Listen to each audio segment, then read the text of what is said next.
What is up, YouTube? My Cowboys family here, bringing you guys the familiest of Fridays. Thank you so much for joining us here tonight. Take a second, hit like, subscribe, hit that notification bell, follow us anywhere and everywhere at My Cowboys Family, and of course, hop in the Discord. The link for that's in the description box down below. And as we get rolling here tonight, guys, we have our first pre-Cowboys game preview, right? A few things to talk about, some injury report updates, some contractual updates, surprisingly, and of course, a bit of a sneak peek as well at some Browns things that we want to touch base on as well. So, but with that said, of course, we also have a special guest here tonight that'll be joining us very soon, so make sure to stay tuned for that. But like I said, on your way in, hit like, subscribe, hit the bell, all that good stuff. There's some people we have to shout out here. Yeah, and the first person I want to shout out, Skeptical Fan. You know why? Big shout outs to him for helping us with the thumbnail. You can see here, pretty cool picture here, a Cowboy knocking out the Browns. That's what we're going to hopefully be doing tomorrow. Afternoon, hours away. So, yeah, guys. Yeah, a lot to talk about, yes. A couple things to touch on, but mainly injury report. And the updates on that. Honestly, guys, some contract stuff, but nothing really big. The main thing is injury report. Some matchups to watch for this big opening game, and then the keys to victory, which I do have here listed, written down for you, studied by your boy MCF. So, anyways, as we get rolling, let's shout out those that make the world go round here on a Fan Friday, and the man who's repping the board. He's a star level.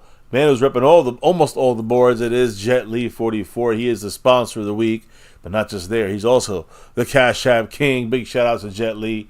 But he don't stop there. He's also the membership gifting champion. And I'm talking about 11 out of 13 weeks. So huge shout out to Jet Lee 44. He has 3 out of the 4 boards that we have here, leaderboards. Everything but that stream boss with 65 points for Zach Luna. Again, big shout out to him. Now, as far as the leaders this week, Skeptical Fan, big shout out to him because he's also in the mix when it comes to gifting memberships. He has 6 so far this week. But in first place is Jet Lee 44 with 11 gifted memberships. He is currently in the lead trying to go, 12 out of 14 weeks of domination on that side of things. When it comes to the Cash App, Jet Li is also currently the leader, trying to go back-to-back, just like our 90s Cowboys. And the overall board, same thing, Jet Li 44, currently in the lead, in first place, in a battle with Skeptical Fan and a couple others for the top spot, and maybe a bonus membership raffle. We'll talk about that in a minute. That's right. Yeah, but again, big shout out to everybody in the house. Not tomorrow, but Sunday, we will be, after the game, we will be crowning the champions on all of these boards for the new week, starting week 2, I guess, Monday, week 2, here at My Cowboys Family. There's a bunch of ways to drop the love here, guys. The super chat, there's the thanks button. There's, of course, jumping in the membership, which, again, big shout out to Skeptical Fan. He's back in the star level. And there's gifting memberships, we just discussed that here right now. But then there's also other ways which are not through YouTube, 4 ways a lot of the After Dark family does use. So, baby, what are those ways? No, you mentioned a few of them, but like the Cash App Money Side My Cowboys Family, VENMO at My-Cowboys-Family. You have the regular PayPal link, and of course, the Streamlabs link, which lets your comment show up on screen just like a super chat would. Yep, so a lot of different ways of dropping the love there. And by the way, you help the donations, you help the channel out, whatever it may be. You could be a lucky weekly winner here, like Jet Li has been, and get entered into the star level, over everything level, monthly jersey raffle. It's for the membership. Star level gets 1, over everything gets 2. And yeah, any weekly winners get a bonus asterisk little raffle there. And someone like Jet Li 44 has already a star level. Mm-hmm. Well, he's going to get a bonus entry for this upcoming raffle coming up, probably game day.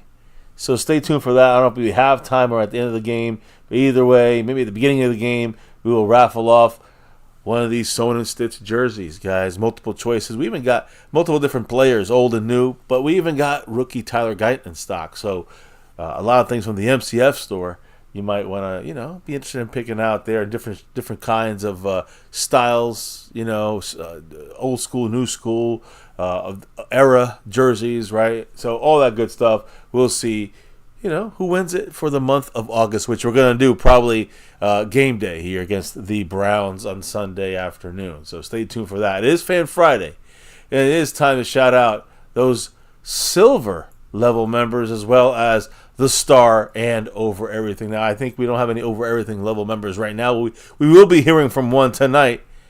Seabass, a very special guest. Big shout out to him. He is owed 2 show appearances, so he's getting them.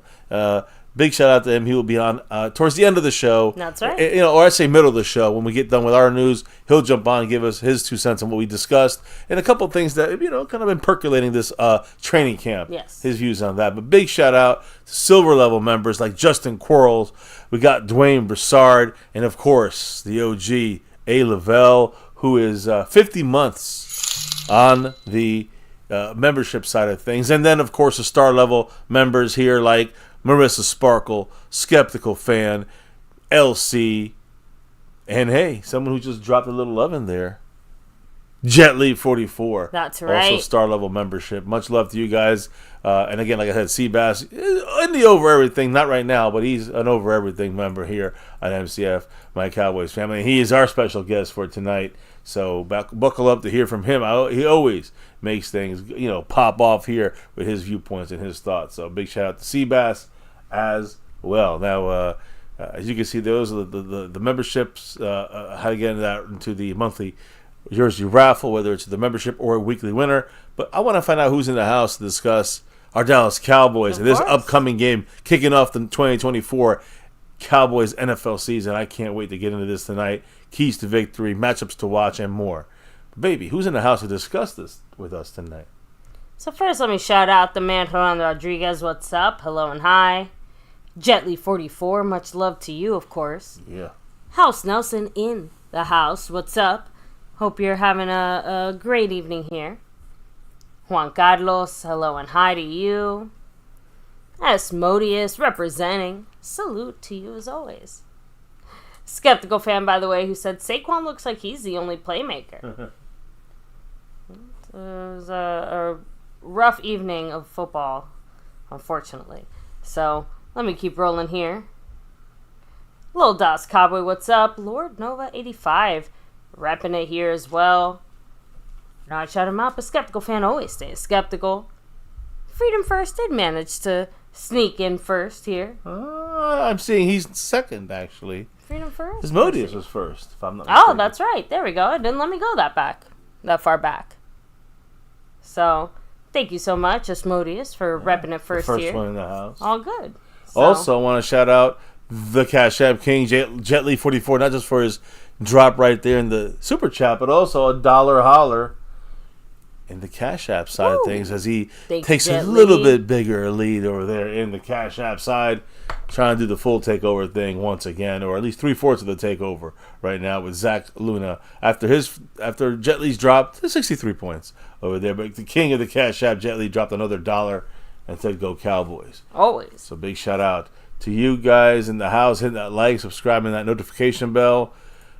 It's time to talk mainly some Cowboy football, but there was a game that was on tonight, guys, and a lot of you guys probably didn't get to see it because it was on NBC Peacock, and it was the goddamn Eagles, which my own pick was the Packers were going to pull the upset there in Sao Paulo in Brazil, but unfortunately that did not happen. In fact, since it just happened right now, unfortunately the Eagles did pull out a victory over the Packers in Brazil. 34-29 victory by the Eagles over the Green Bay Packers. But second to last play of the game, and they were trying to get one last Hail Mary. Jordan Love went down with 6 seconds left in the fourth quarter. Jordan Love, guys, they just signed a big contract, the whole thing there. Mm-hmm. He appeared to sustain a leg injury, trying to get him back to some kind of miraculous miracle drive there at the end. Had to have Malik Willis come in for the last 2 plays, basically. And I will say this, Jordan Love looked like he was visibly in pain after going down. He was helped off the field. A lot of people are saying things to be concerned with, of course, high ankle sprain, just to rule out the fracture, and then the MCL sprain.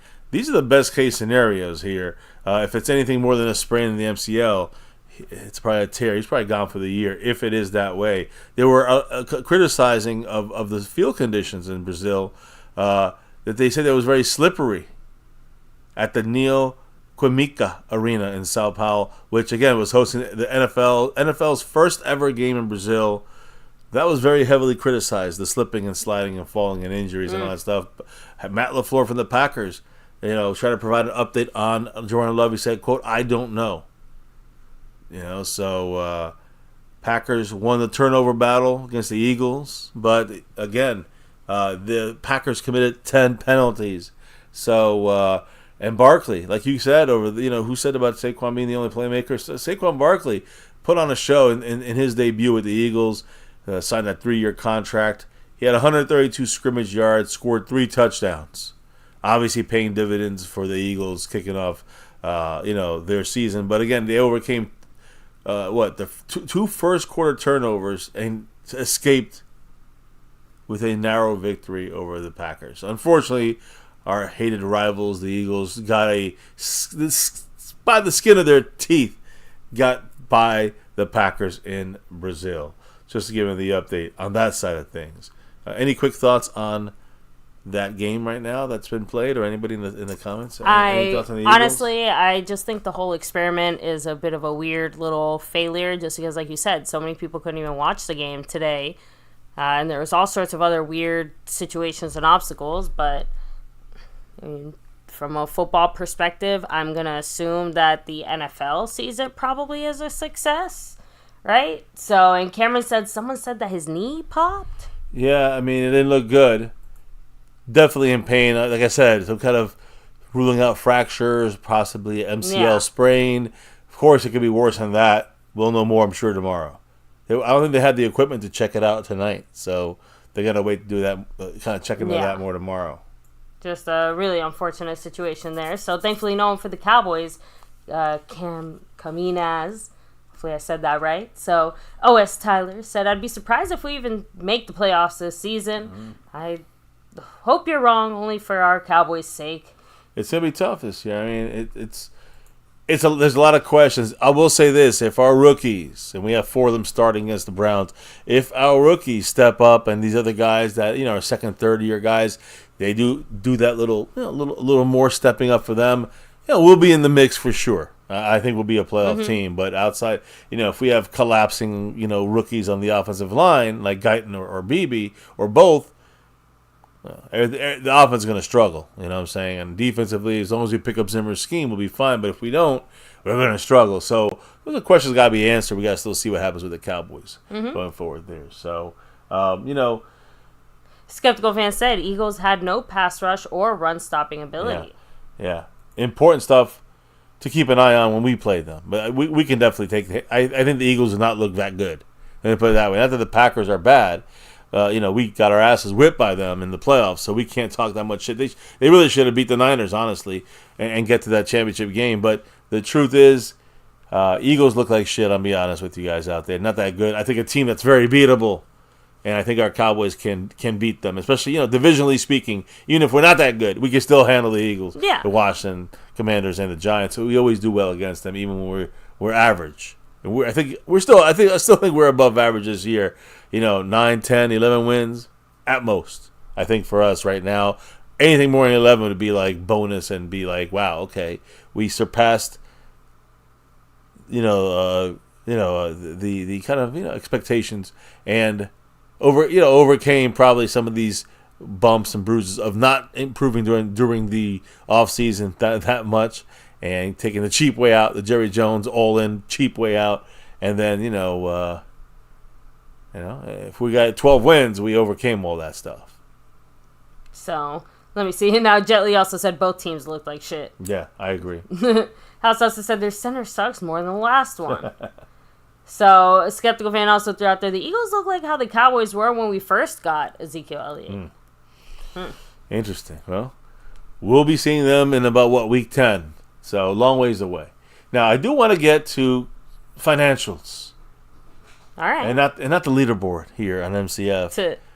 But more of the Dak Prescott financials. There were some people that spoke the last day or two about Dak Prescott's contract. Now, we gave you guys the update. The talk about Dak's contract is, if he does not get signed before the season begins, which is in a couple of days, literally, Dak Prescott is a lot of people expecting Dak to be a free agent, and in 2025. So, is that where we're heading with this situation? A lot of people are saying yes if he does not get signed, basically by Sunday.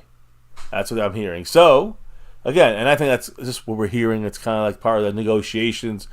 I'm sure I've heard Cowboys going to sign him probably maybe in the middle of the year, just because to Jerry make sure. And Steven spoke today on 105.3 The Fan. Right, so. yeah, but they might want to see how he does, with holding the contract over his head into the season, and see how he does after a month or a month and a half or 2 months, and then pay him. They can still do that if they wanted to. But yes, let's hear from the Clown Show. And yes, if you guys are new and don't know who the Clown Show is, it's Jerry Jones and Stephen fucking Jones. So what did they say? So Stephen Jones, when asked about Dak's contract on 105.3 The Fan, he was asked, if a deal can't get done with Dak before this Sunday, does that mean it's not going to happen until the season's over? Steven said, quote, "I'm not going to get into hypotheticals. We're working hard. We've got our eye on the ball. We'll see what happens. I know in the meantime, Dak and our team has their eyes on beating the Browns." So, and of course, don't tell us much there. Yeah, but they kind of doubled down and asked him, if there is a contract announcement with Dak, is it possible that we would hear about that in the next few days? So Stephen Jones said, "I hope it's a possibility. We continue to have productive visits and talks, and we'll continue to work." To me, it sounds like it's going to be a early season to mid season signing of extension of Dak Prescott. That's my guess. So, and of course, Jerry Jones earlier in the day had to throw in his little 2 cents as far as the contract, saying, "I won't be discussing anything at all about Dak's business or contract at this particular time." And he kind of reiterated the same thing when it came to the McCarthy stuff by saying, quote, "I will say one thing. I couldn't be more satisfied with either one of them at all. So that's not the issue." So, again, at least according to Jerry, it isn't an issue of him not being happy with them. Although, of course, how happy are you if you don't want to bring him back? It's that double talk by the Clown Show. We'll leave it at that. We don't like to hear from him too much. Dak himself spoke, right? About the contract. And Dak actually spoke about the contract stuff today by just saying, "I know both sides are working." And then he was kind of asked, what would your feelings be if a new contract isn't locked down by this upcoming Sunday? He said, quote, "People change their feelings daily. I can't say I have the same feelings that I had last week." Well, there you go. I guess he's saying that... Makes it sound like if the Cowboys don't want him, that he's also prepared to move on from Dallas. Yeah, it sounds like he's like saying, listen, if they show me they don't want me before the season begins in a contract form extension, then it's not what they kind of discussed with me before the season, in the offseason. It sounds like the expectation was that they would have something ready. That's how committed they were to him. And now all of a sudden people changing their mind, basically what he's saying. Is Jerry and Steven maybe changing their mind if this deal is not done before the first week 1 game kicks off, which I'm assuming, again, him and his agent were told, you'll be locked up before week 1. That's what I'm assuming. That's why it sounds. So, again, Dak said the other day, he don't even listen to what Jerry Jones says anymore. Exactly. So, anyways, that's the Dak contract update. Yeah. If anybody has any quick comments on that, let me know. But outside of that, we got a couple of things to talk about and a special guest. You see him in the chat in that red. It's Mr. Seabass. Woo. Appreciate him. He'll be on here soon, Mr. Over Everything level membership here. Anyways, any quick thoughts maybe about the Dak contract? James Hurst said, Jerry is tired of Dak's postseason play.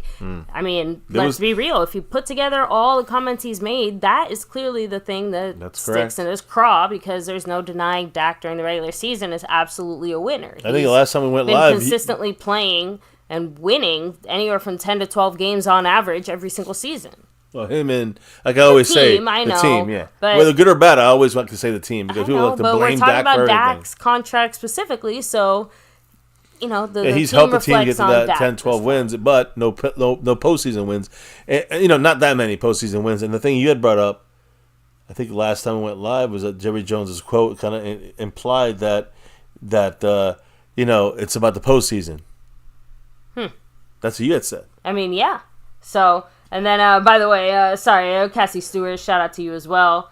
So, no, I just wanted to read a few more comments here. So, I mean, OS Tyler just said that he doesn't want to pay Dak the big money that he feels like he hasn't earned. So, and of course, there's also a lot of talk here about the unfortunate Jordan Love injury that just happened. Right. Still don't know what is the fallout of that, but it doesn't sound good. Hopefully I'm saying this right, but Meta said if I was Jerry, I would wait till during the season and let's see how it goes. That's what I think they're going to probably lean to. Stevens seemed to not want to commit to saying, like, oh, we're going to try to get a deal done now. But he certainly seemed to imply that some of these conversations are going to continue. Let's see what happens, right? I feel like it's still Kenzie Bands, on a good... Yeah, what's up, Kenzie? It sounds like it's on a good trajectory. Oh, yeah. But it's been like that for like 4 months. They've been saying this, both sides. Yeah. Know? So anyways, there's your update on Dak. Now let's get to real business. This is the business of the dollar signs behind the scenes there when it comes to our players. But fuck all that. This is about the game we're about to play.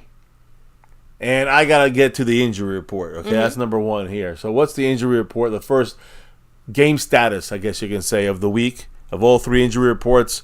What is the status for our players? One guy is out for this game. One player. Our third-string tight end, John Stevens Jr., hamstring issue. I said this when it came up. Hamstrings always take a little longer. He didn't practice the entire week. Easily was not going to play. Everybody else, guys, was full practice the entire week. No game status designation. All these guys, Kalen Carson, Damone Clark, Marshawn Nealon, the rookie, Israel Mukuamu, Mozzie Smith, and Wanye Thomas, these 6-7 guys, full practice all week with their ailments. The only one that obviously couldn't practice and is out for the game is John Stevens, the third-string tight end. So when you look at our statuses for our guys, with no John Stevens Jr., what does that mean? That means you're going to go at Brevin Spanford, the undrafted free agent tight end, as our number 3 tight end. So we got 3 tight ends hitting here, guys. And it's not John Stevens. No debut for him yet with that injury, the hamstring. So we're going to see Brevin Spanford, an undrafted tight end, this year before our undrafted tight end from last year ever plays a regular season game. That's kind of crazy, right? So everyone else is a full go. I will go into a couple more details about the injury list. Before we get there, let's shout out Kenzie Bands. You can see there his first drop here in MCF through the Super Chat. And is that a dollar holler right there? A 99-cent holler? You see, I don't see it on my side. Oh, there it is. Sorry, I had to refresh my stream. That's really weird that it didn't show up on my side, but now I see it. Thank you so much, Kenzie Bands. Shout out to you for the dollar holler, and always a classic Go Cowboys. Yeah, I'm trying to update the board. By the way, his comment is, I know it's not much, but I love MCF. So, hey, appreciate it all. Thank you so much, Kenzie, again. You drop is awesome, and appreciate your love and support on all sides, whether it's the donation or the comments or whatever. We appreciate you Mr. guys. MCF's adding you to the board, but I did see a comment here asking about Jordan Love's injury, saying, was it a serious injury? It looks serious. As of now, it looks very serious. Unfortunately, people are saying he's going to be very likely out for the rest of the year. I'm just saying, I am just very much hoping that is not the case. I mean, what I've been hearing is, the last thing I heard was like, could it be a fracture of some sort, some kind of minor situation? It could be out for 6 weeks, something like that. Could it be an MCL sprain? Is another hope that I guess you can say they're having. Yeah, they're hoping for that. We'll know 100% by tomorrow. It's funny they're saying they're hoping for that, which means it's not good. They're hoping for that. That means whatever the initial news is even. Well, more if they're hoping for that to be the good news, that's not good news. He's still going to miss time. I mean, you add in there the fact that that's like the best case scenario. Yeah. A little bit worse case scenario, just a little bit worse, would be a torn MCL, and that would be that'd be out for the year. So we got to wait to see on that after signing that big contract. So it's crazy. Anyways, putting a lot of money to a player, it happens, right? And that's when I see Kenzie's like, that scares me about Dak or any quarterback. You put that much money into a player. And thank you, Double R. Always good to see you here as well. Ronald Rodriguez, shout out to you. Yes. Let's keep it rolling here. Yeah. Injury-wise for the Cowboys, knock on wood, John Stevens, the only guy we're missing, not the worst big deal. We had to bring in that third tight end. When we're bringing in that 13 personnel, that's usually a goal line situation. You have a couple options here. Like I said, our third tight end, you want to go 13 personnel, Brevin Spanford, who hasn't really done much. Had maybe his best preseason game was the last one against the Chargers. The key here with Spanford is that he's a very good blocker. He's a big guy. And he's athletic enough to make a catch or two for some yards. The key for him, though, let's say we want to have a more versatile, maybe run attack option, pass possibility, you can go with someone like our fullback, right, guys? I mean, as the wife and I have said multiple times, Hunter Lipke, number 40, will be playing a role not just as a fullback or a running back, but also an H-back kind of tight end inside blocker. Interior kind of blocker from the second level there, so he can go in motion as a tight end. So he can also play tight end as well as Brevin Spanford. So look for both. I think you gotta look for both guys. Kind of take those snaps that you may miss from John Stevens Jr. And again, like I said, look for number 40. Hunter Lipke to play maybe a little more, cut more snaps, either fullback / tight end, third tight end type guy. We're going to go with 3 tight ends. We're going to go with 2 tight ends and 2 running backs, and the other running back is going to be Lipke, and he'll move out there almost acting like the third tight end at times. So look for number 40 doing that. And like I said, it's an upgrade for Brevin Spanford, who, by the way, in case you don't know, you want to know what he's going to... We'll go over this on game day. He's changed his number to number 89. That is the old Peyton Hendershot number, which, by the way, I don't think anybody picked him up. Now, we didn't even pick him up for our practice squad. So he is now the new number 89. When you see 89, it's not Hendershot. It's Brevin Spanford, and he's our third tight end. He will get some blocking looks, I think, goal line, short yardage kind of stuff, as well as Hunter Lipke to replace John Stevens Jr. for this game, if it even gets down to that. So, again... There's the impact on the injuries. I'll talk the main injury. That's it. That's the fallout from that. It's not going to change tomorrow, guys. He's out. He's ruled out for the game. And there's nobody else close to being ruled out. So that's why tomorrow there's no stream here, because this is the update here right now. You're getting it. So the other injuries, just to brush on, the other guys are either banged up or on the injury list, or kind of there was maybe a concern or something. Cornerback rookie Kalen Carson did appear on a revised version of the injury report, where he was put on there on Thursday, and Thursday he was put onto the injury report with a knee injury, which was a little bit like, okay, we can't lose another cornerback. He's a rookie. He's our starter now because we don't have Deron Bland. So he was put on there on Thursday, but he practiced in full that day and also practiced full today. Even though the Cowboys had a practice, it was a walkthrough practice today, so a little less intense. But they still said if it was a regular practice, it would have been he would have been full practice even with the knee issue. So Good news there with Kalen Carson. He will be seeing significant snaps and action in this game on Sunday with the absence of Deron Bland. Again, we know he's out for 6 to 8 weeks. Now 5 to 7 weeks is where he's at. Now, like I said, John Stevens didn't practice all week. He's gone. And I told you, I was saying to them, we should see number 89, Brevin Spanford. Okay. Take a lot of his snaps, obviously, as the number 3 guy now. But also, I said Hunter Lipke will take some of that H-back kind of blocking, too. He might get extra snaps to help that third tight end kind of roll. That's saying, you know what I'm saying? So that's all. Just very true. Watch for that for the Browns game. Now, Mozzie Smith with the Achilles. Marshawn Nealon, the rookie, with the knee injury. Damone Clark with the knee, one of our starting linebackers. They were all at practice, and all no game status, 100% in the sense of 100% expected to play. So injuries for the Cowboys, you got the whole list. Now, we don't just talk about our team here, because we're going to break down the Browns today. And to me, this is the most interesting part of things, when we get to take a look at the other team's strengths and weaknesses. And I think that maybe some positive matchups for ourselves. Where can we take advantage of these mofos, right? I mean, they do have a good team. So when we take a look at the shit Browns, What's the injury reports looking like? Well, a big guy is missing from their lineup, and we discussed this last time that he kind of let the cat out the bag. Their starting left tackle is not going to be playing this game. Jedrick Wills, he's out for the Cowboy game. Also, Javion Conklin, tackle, a guy who was looking to maybe get a chance to go in there and play some snaps for Jedrick Wills. Limited all week in practice. He's questionable for the game. So they are very light right now at that left tackle spot for the Cleveland Browns. So when you look at their guys now, look, you got some limited guys like Dalvin Tomlinson. He had a knee issue, limited all week, but he's playing. He has no game status designation.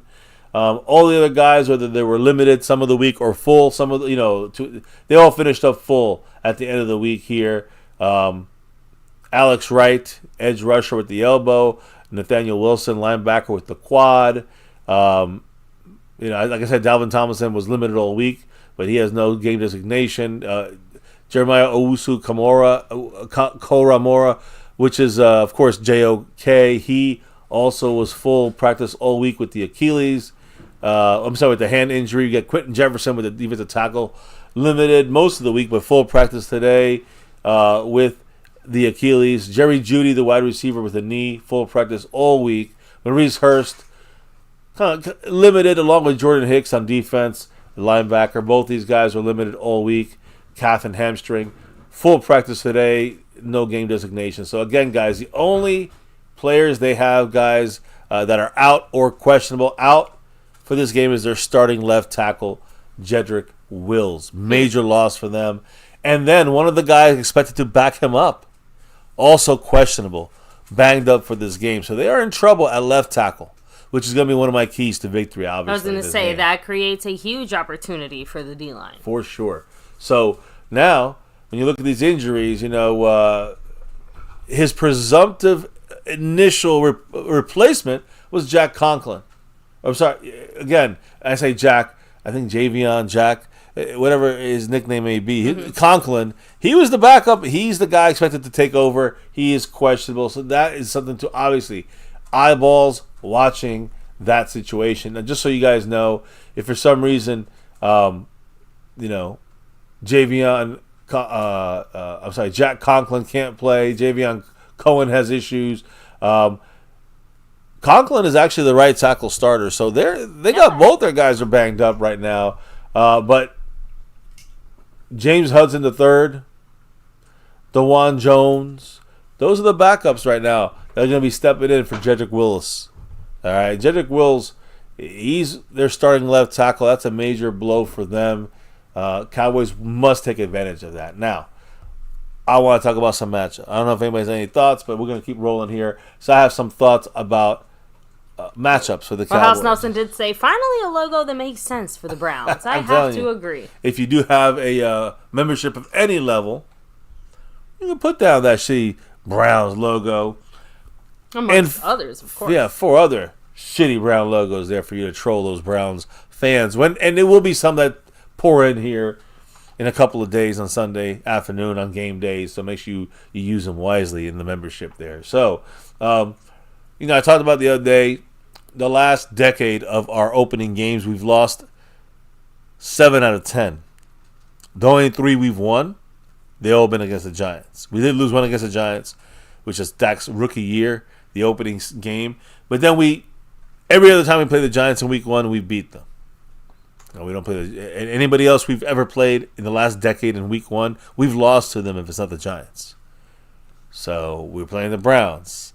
If you go by that, we should be losing this game according to those that kind of pattern. Now, that's bullshit luck.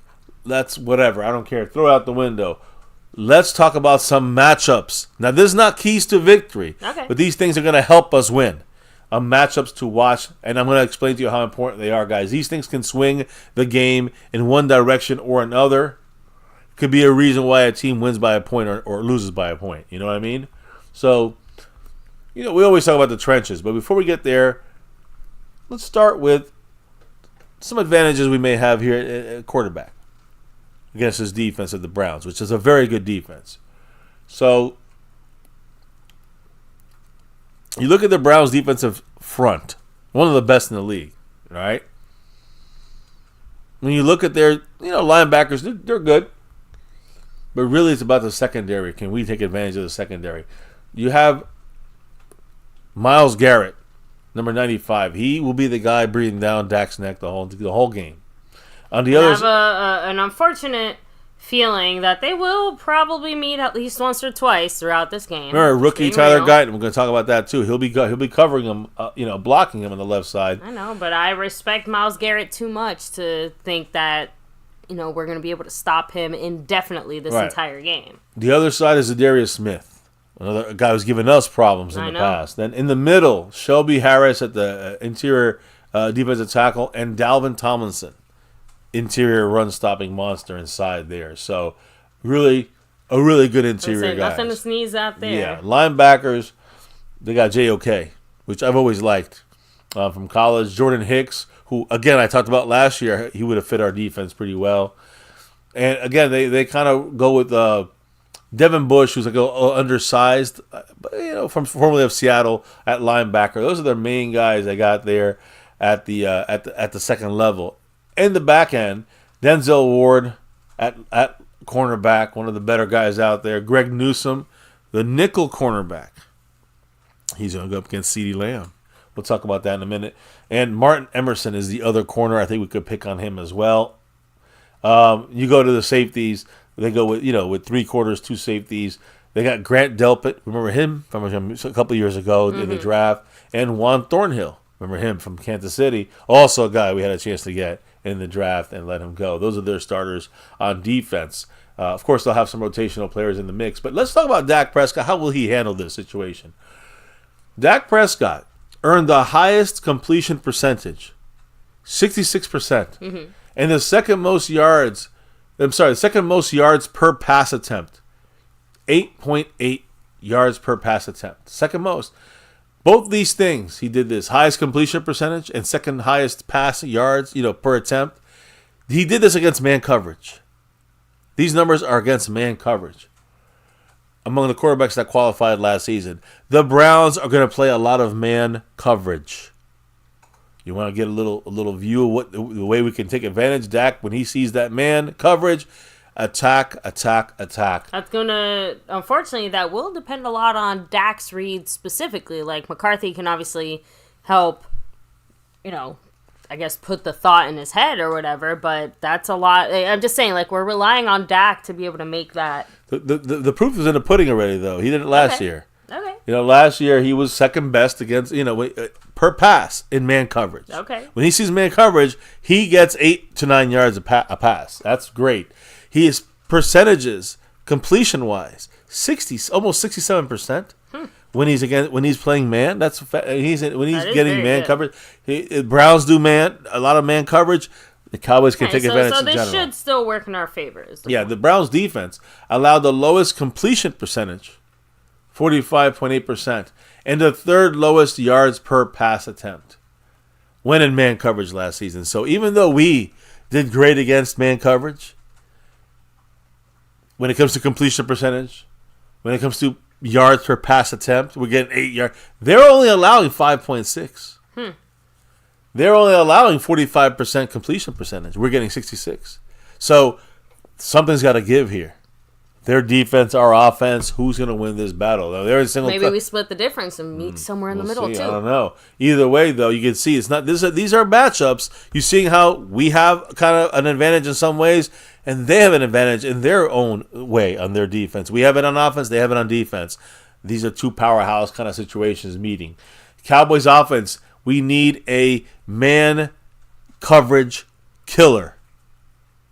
Guess who that is for Dak Prescott? Who? It's only one guy. CeeDee Lamb, baby. CeeDee Lamb, guys. Let me just say something here. How important. He will be playing this game. We know this. CeeDee Lamb, guys, is the number one man-to-man coverage receiver in the league. In the slot, in the nickel, for sure. He was the most productive receiver against man coverage last year than anyone in the NFL. Anyone. He led the NFL with 70 targets in man coverage.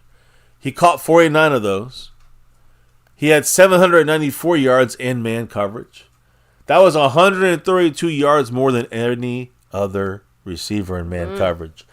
He was the best man coverage receiver in the NFL last year by far. The Browns play man coverage. So already you see that this literally CeeDee Lamb can be the difference maker in this game for the Cowboys on offense. Now, when you look at CeeDee Lamb, he plays in the slot a lot. We know this from CeeDee Lamb. We know we'll see a little Tolbert in there, Brandon Cooks and others, but CeeDee Lamb, it plays the slot 70% of the time, maybe more. That means he's going up against a nickel cornerback. So CeeDee Lamb, has an elite matchup against the Browns' man coverage, defensive backfield, all of them. Now, CD has been one of the most productive receivers against man in his career. All right, he gets 3.21 yards per route run. That is the second best in the NFL. Cleveland runs man coverage at one of the highest clicks, one of the highest rates in the NFL, 9th most last year. So they run man in the top 10 according to last year's numbers.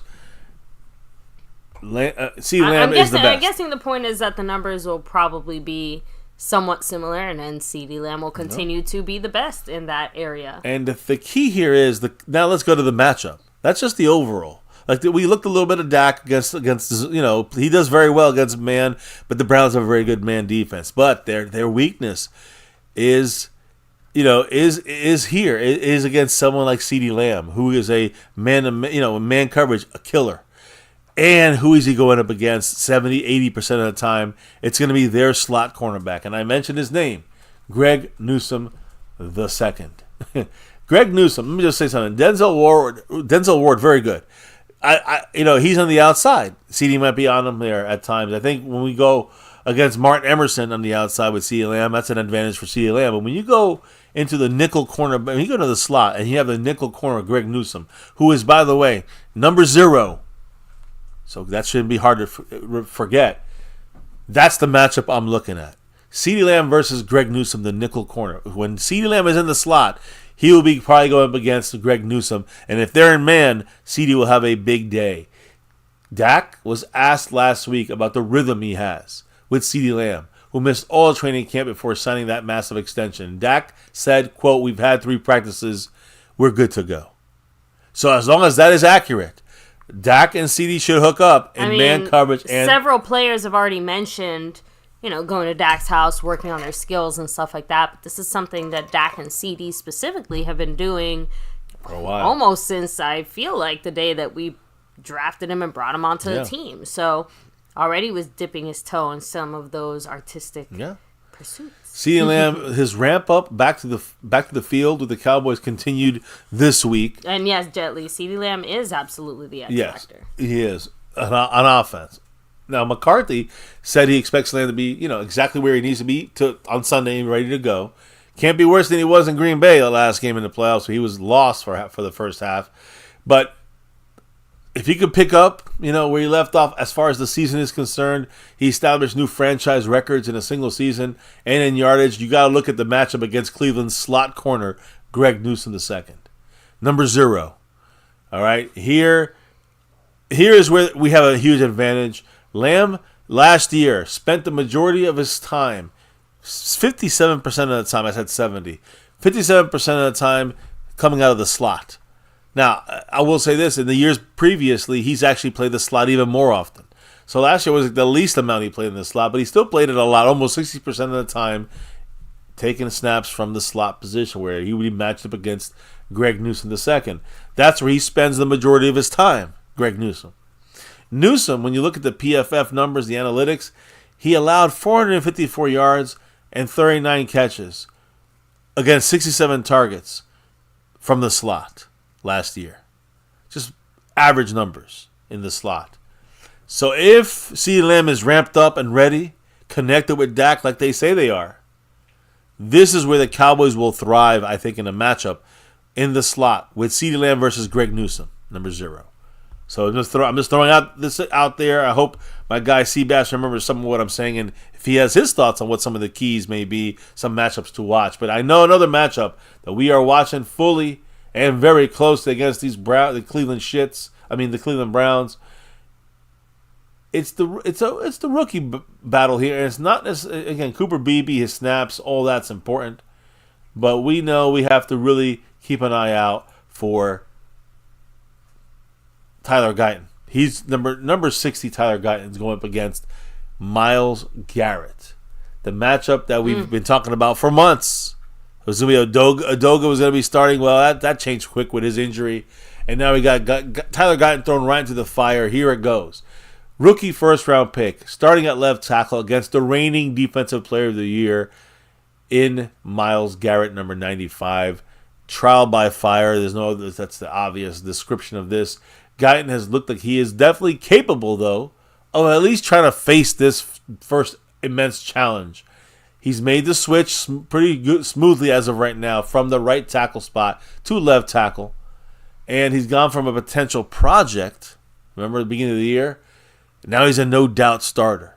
So it's really going to come down to how Guyton does against Garrett and make this offense. I talked about Dak and his ability to do this or that, right? I talked about CeeDee Lamb in the slot. None of this works if we have an issue with Guyton versus a consistent issue. He's going to have issues, but a consistent issue for Guyton against Garrett, that will be, then these other things I just talked about with CeeDee Lamb and Dak Prescott and all these advantages, they're gone. You can fucking flush it. Now we're back to being behind the 8 ball again. That's not good. So, again, the Cowboys are going to may have to send in some blocking help. Like I said, Lipke or Brevin Spanford to help chip Garrett a little bit more often than the Cowboys would like to maybe, right now. Whether it's a running back or a tight end.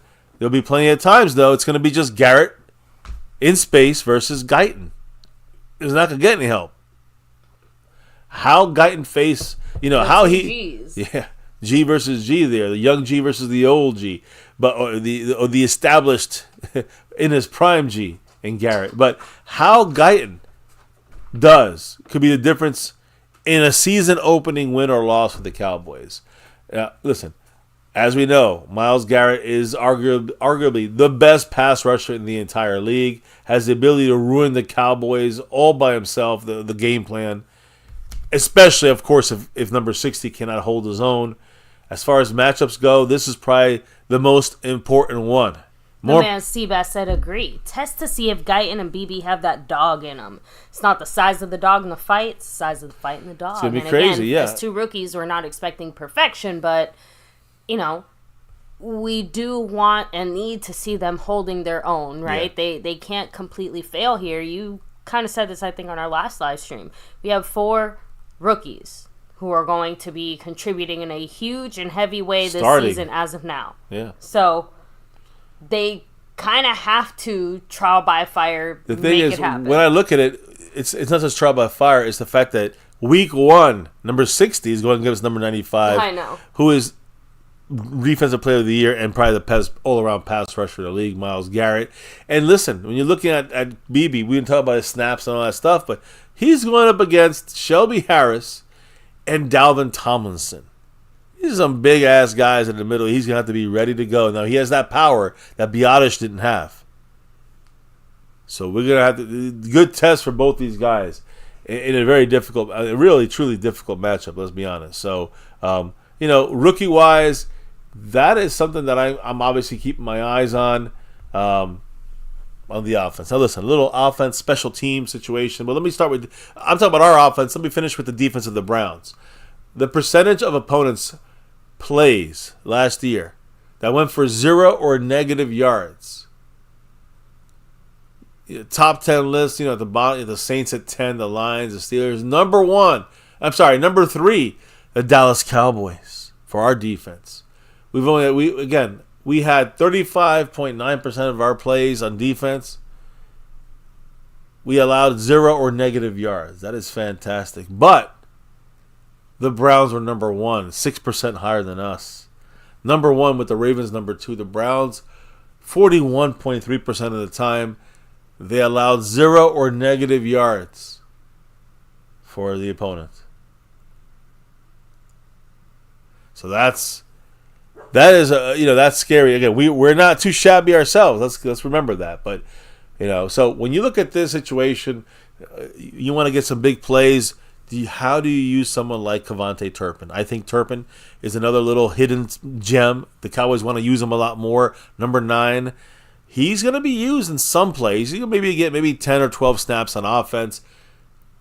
So I'm curious if the Cowboys will utilize him there. The speed, will you put in a slot to go up against Newsome? Possibly.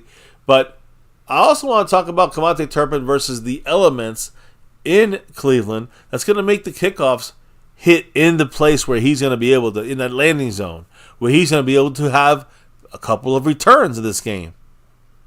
We got to have Turpin. I want to see Turpin start to break out of that 2-year funk that he has right now. So, again, the new kickoff rules are exciting. They should lead to more action. Does not mean, though, that they're going to be, the opposing teams are going to kick to certain dangerous returners, like Kevontae Turpin, right? I mean, if they're scared of him, they might just kick the ball out of the end zone, and we just get the ball on the 30-yard line and say, go 70 yards, try to score on us. So, again, some may consider that a smart strategy against the Cowboys, against someone like Kevontae Turpin. But the one problem is this.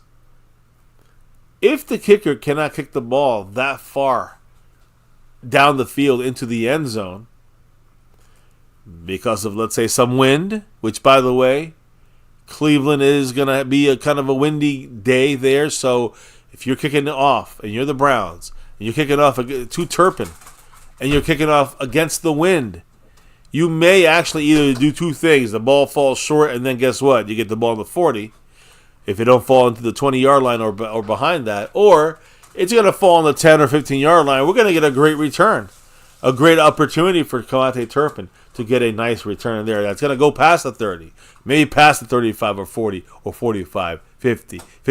Let's get all the way to a touchdown, baby. Let's go. So that's what I'm trying to say. Right now with Turpin there, with the wind in Cleveland, it could lead to Turpin time, if you know what I mean. I would love nothing more than that. McCarthy said, quote, it's outdoors and it's out, it's basically next to the lake. Hopefully in the game we'll have some opportunities about the kickoffs, for Turpin in Cleveland. So we'll see how that turns out. I'm tired of hearing all the possibilities. I just want to see it actually happen. Agreed. Now, talked about offense. Talked about special teams. Let's talk about our defense versus their offense as I get to the final matchups to watch. Our run defense. Something we all got to see, right? Mm-hmm. Our run defense versus Cleveland's running backs. They have a good core of running backs, but that changed a little bit. This could have been a lot scarier for the Cowboys if they had Nick Chubb. Nick Chubb is going to be missing at least 4 games this year. When he's healthy, he's one of the best running backs in the NFL, but the healthy part's important. He's going to miss his 4 games. He's continued to recover from that torn ACL. And, again, I think it was week 2 last season. He had a torn ACL and some additional knee damage. So it's taken him a little bit longer than expected. So the Browns are going to have to turn to another running back here, Jerome Ford. He averaged 4 yards per carry last year. Not very good. They also have Deontay Foreman and Pierre Strong Jr. Not very household names there. So you look at running back, Jerome Ford, number 34. Pierre Strong, number 20. Deontay Foreman, number 27. That is their running back core. I will say, kind of weak right there. Kind of weak. And is it a break for us? Can we gauge our run defense based on them not being full strength? Well, I just want to make sure we dominate them, but keep that in the back of your mind. If we slow them down in the run game, they're missing their best guy. So that's something to kind of balance in there if we can. But either way, no Nick Chubb is good news for the Cowboys run defense. That's seen a lot of remodeling since last year. Really since the last couple of weeks with Phillips and Linville Joseph. So again, both interior run-stopping defensive tackles, which I like. So, again, Cowboys' run defense last year was in the middle when it came to run defense in terms of yards allowed and yards allowed per carry. So maybe we can improve on that, but we also know those numbers are a little bit slanted as well. So we got to stop teams from being able to consistently run all over us. The Browns are going to try to run a lot. This is an important key stat here for us. I think it's a key matchup for the Cowboys. Another very, very key matchup.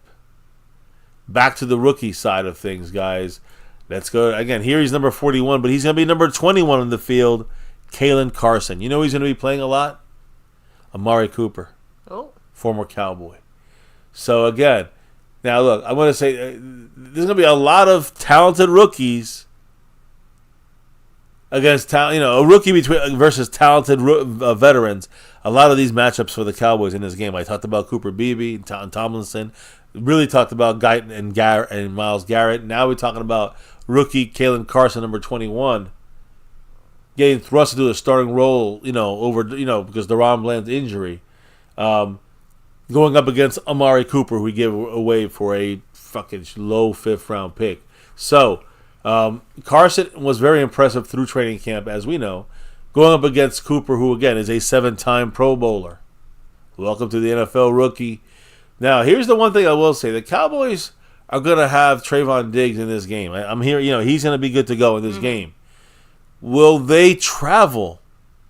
Will they send Trayvon Diggs wherever Amari Cooper goes? So that's a question we don't know the answer yet what Zimmer's going to do. Will he have Trayvon, because of the injury situation, with DaRon Bland not being there, but also Trayvon Diggs, is he ready to go full blast for a whole game against their best guy? That's another big question. So we're hearing that they may try to carry. Diggs may not going to stay on one side of the field. He's going to follow Amari Cooper to kind of let number 21, Kalen Carson, the rookie, deal with the number 2 guy on the Browns. So we'll have to wait and see what happens on that to be accurate. But Diggs is going to play. That's a big deal there, since tearing his ACL last year after week 2, I should say.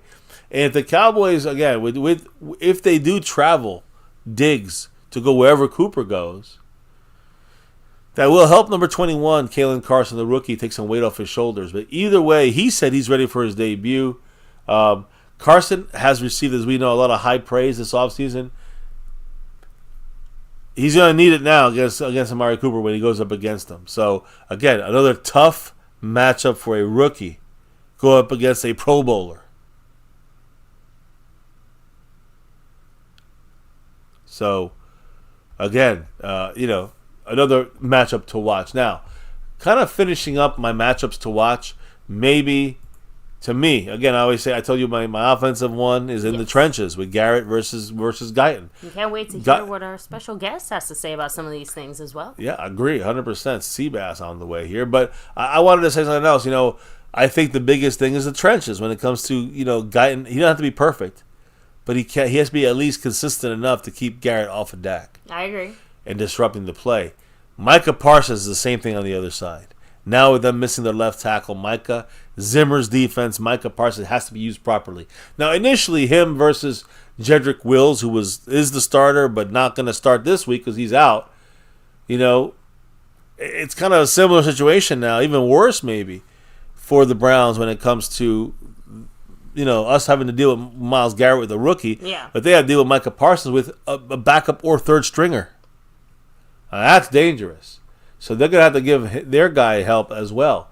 Micah Parsons going up against it was going to be Willis, right? It's an intriguing head-to-head battle when he was there. Willis, of course, not going to play. His ACL situation is still not 100%. So he's not playing. This tips the scales in a big way towards the Cowboys in week 1 as far as the trenches on our defensive side and their offensive side. This could be a huge, consistent problem for the Browns trying to stop Micah Parsons or whoever's coming in on that side of the field. You know what I'm saying? So it could be a multi-sack game for Micah. Yeah. Get ready for that. I'm going to say one other thing about this part of things. Cowboy defense allowed a passer rating of an 80.8 last year. That is the 6th lowest in the NFL. So very good, the Cowboy defense, when it comes to passer ratings for quarterbacks. The Browns, on the other hand, their offense had a passer rating of only 73.7, the 2nd worst in the NFL. So their offense as a whole Passing-wise, second worst in the NFL. The Cowboys, sixth best in the NFL. And also, you can't stay on the Cowboy defense. The Cowboy defense allowed an average of 3.7 catches per game to tight ends. A name we haven't talked about much here, but he's going to be a major player, David Njoku, tight end for the Browns. In 6 games, even with Njoku's abilities, in 6 games while Deshaun Watson played quarterback last year, Njoku averaged only 4.6 receptions per game. That's all the way down at 18th. All the money he's getting paid. 18th among tight ends. So, again, 4 to 5, receptions at most per game for Njoku. We could keep him in that range and keep him either going down, getting hit as soon as he catches the ball, or, short 2-3 yard gains. That would be a great way of taking one of their other weapons out of this game. You'll have guys like Marquise Bell going in there looking at him. You're going to have guys like Maurice Liufau and Overshown keeping an eye on a guy like Njoku. Bigger linebackers that are fast and can cover. A guy like Marquise Bell is a safety who can play linebacker and cover. So, again, that's what I see there with the Cowboys and these matchups. Again, the Cowboys allowed the least amount of the least amount of receptions by tight ends last year. Mm-hmm. Njoku, 18th in the NFL tight ends, as far as tight ends per game with Deshaun Watson. So, again, positives for the Cowboys on defense on how to control this Browns offense and slow them down. And like I said, their offensive line is decent, but they are having an issue now with Jedrick Wills being out. You have the tight end situation, Njoku, Jordan Akins. Those are their 2 tight ends. We all know Deshaun Watson, massage man. He's the starting quarterback. Jameis Winston is the backup. But their running backs, we talked about them, a trio of a 3-headed machine for them there. And then receivers. We didn't talk about all of them. Amari Cooper is one of them. Elijah Moore is another one of them. He came from the Jets. And Jerry Jeudy, who is banged up but is going to play from the Broncos, he's also in the mix there as well. Those are their receivers for the on their offensive side. So again, just a quick little group of matchup situations for our Cowboys. I think we need to keep an eye on the finale here before we get to our guest speaker. Yes. So I know we'll have to send him the time to call here the show. If you are listening, I would say go ahead and get yourself kind of ready to go. In about 5 minutes, we'll open up the phone line for you to call in. And then we'll have him break down his thoughts on things. As soon as he's done, that'll be the end of the show, guys. So getting your last thoughts now. You gotta drop your donations, your love, whatever, your support to the channel. Go ahead and do it now. Attach a comment or question you have about what's going down, or any thoughts about this upcoming battle against the Browns kick off the 2024 season. But anyways, as I continue here, I have a couple of important keys to victory. You heard some of them in the matchups in there, right?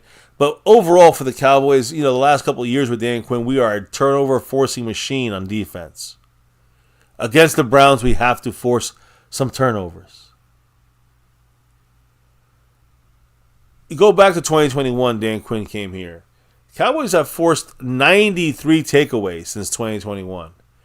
And the Cowboys, I'm going to be honest, going to have to continue this trend against a team like the Browns. Do you know why? The Browns, since 2020, again, last year, they committed 27 fumbles. And they threw 23 interceptions. They struggle with turnovers, the Browns. We get turnovers, they give up the ball. On the ground and in the air. Something that we need to take advantage of in this game. That is a key to victory. And not just that, but that directly plays into some of our strengths when it comes to, again, coming back with some of those fumbles or errant plays that end up going our way. Our defense is really good on capitalizing on that. And I know a lot of people with the departure of Dan Quinn were wondering, with Zimmer's new defensive scheme, are we going to have the same number of turnovers? Are we going to see that same level? One of the only positive things about this preseason was we got to see a lot of that on the defense. So I think that soothed a lot of fears that, hey, we weren't going to be as explosive or dynamic. We absolutely are. I see Zimmer's defense as being a lot more aggressive and also a lot more disguised. Which I agree. I was being specific there about turnovers and if the players, we had a lot of turnovers forced a lot of turnovers this preseason, I guess, just because of disguising, and we were vanilla defensing it a little bit here. So Zimmer, people were like, like you said, we have it. We'll see if we have the ability to do this. But the Browns last year were a turnover machine. We create turnovers. We should be getting the ball in this game a couple of times. We need to win the turnover battle for one of the first true keys to victory in this game. So creating turnovers against the Browns, it would be crucial for the Cowboys to have success in this Week 1 game. Not only will the takeaways, provide increased possessions for our offense, you don't know if we're going to be struggling or not on offense, right? So it'll give us a short field if we get a turnover. And again, it gives the offense, or even the defense, but the offense to put points up on the board quickly, swing the momentum of the game, quiet the crowd in Cleveland, at the dog pound. But by forcing turnovers, it's a very key to winning this game. The Cowboys can disrupt the Browns' offensive rhythm and put pressure on the Cleveland defense to have to go out there and stop us multiple times and win the game. So, again, key to victory, obviously, forcing turnovers, Zimmer's defense. Let's get it done. Amongst everything else, stopping the run, and we talked about Micah getting, all that stuff. We're going to see an aggressive defense. We need to get turnovers. That's on Zimmer there, getting that right. Now, what about offensively? We got to get better with that red zone, all right? Oh, God, yeah. And, that's we got Schottenheimer here. We got McCarthy. Listen, the red zone efficiency got to be better. Given the Browns, they have a very strong defense last year. It is surprising. The one weakness they had was red zone defense. So a key to victory for the Cowboys, get in that red zone. Get the fucking touchdowns, guys. They were last in red zone defense. You know why? They allowed a touchdown in the red zone. When a team got in the red zone, they allowed a touchdown 71.4% of the time. Ouch. That's over 7 out of 10 times. You're getting a touchdown once you get to the 20 against the Browns. I mean, that's not great for them, obviously. Yeah, that's based off of last year. In a perfect situation, you throw CeeDee Lamb in the mix here, guys. He scored 9 of his 14 touchdowns last year in the red zone. Also, tight end Jake Ferguson scored all 5 of his touchdowns in the red zone. Red zone weapons like Ferguson and CeeDee Lamb against the worst red zone team last year, even with the great defense they have. The worst red zone defense in the league. Key to victory. So, converting scoring opportunities into touchdowns. And I'm talking about whether it's off a turnover or a drive. Getting to the 20. I don't want to see field goals. When we get to the 18-yard line, 1st and 10 on the 18, it's better end in a fucking touchdown. We get down there 7 times. All right, 3 times to kick the field goal. The other 7 better be touchdowns against this Browns team. So, again, rather than settling for field goals, we got to get those touchdowns. That could be another determining factor between winning or losing in this game. If we falter in the red zone and kick field goals, we may lose by 2 points or 4 points or 6 points. We should have had that touchdown. Yeah. So we need to get touchdowns against this Browns defense. Another major key to victory. My last key here before we get to the man, Seabass. The obvious one, Tyler Guyton, number 60 against Myles Garrett. It's just the way it is, guys. If we win, listen, if you don't hear much, you'll hear a little bit Myles Garrett, number 95. But if you don't hear a lot of Myles Garrett doing stuff in the game, getting sacked, stopping the run, being disruptive, we won. We're going to win this game. That means Tyler Guyton is at least holding his own. Good enough to keep Myles Garrett off of the wrecking ball spree he's going to be on if Guyton cannot hang. So Myles Garrett, explosive first step. He has a relentless motor, an arsenal of pass rushing moves, makes him a constant threat, disrupting any offensive game plan on the ground or in the air.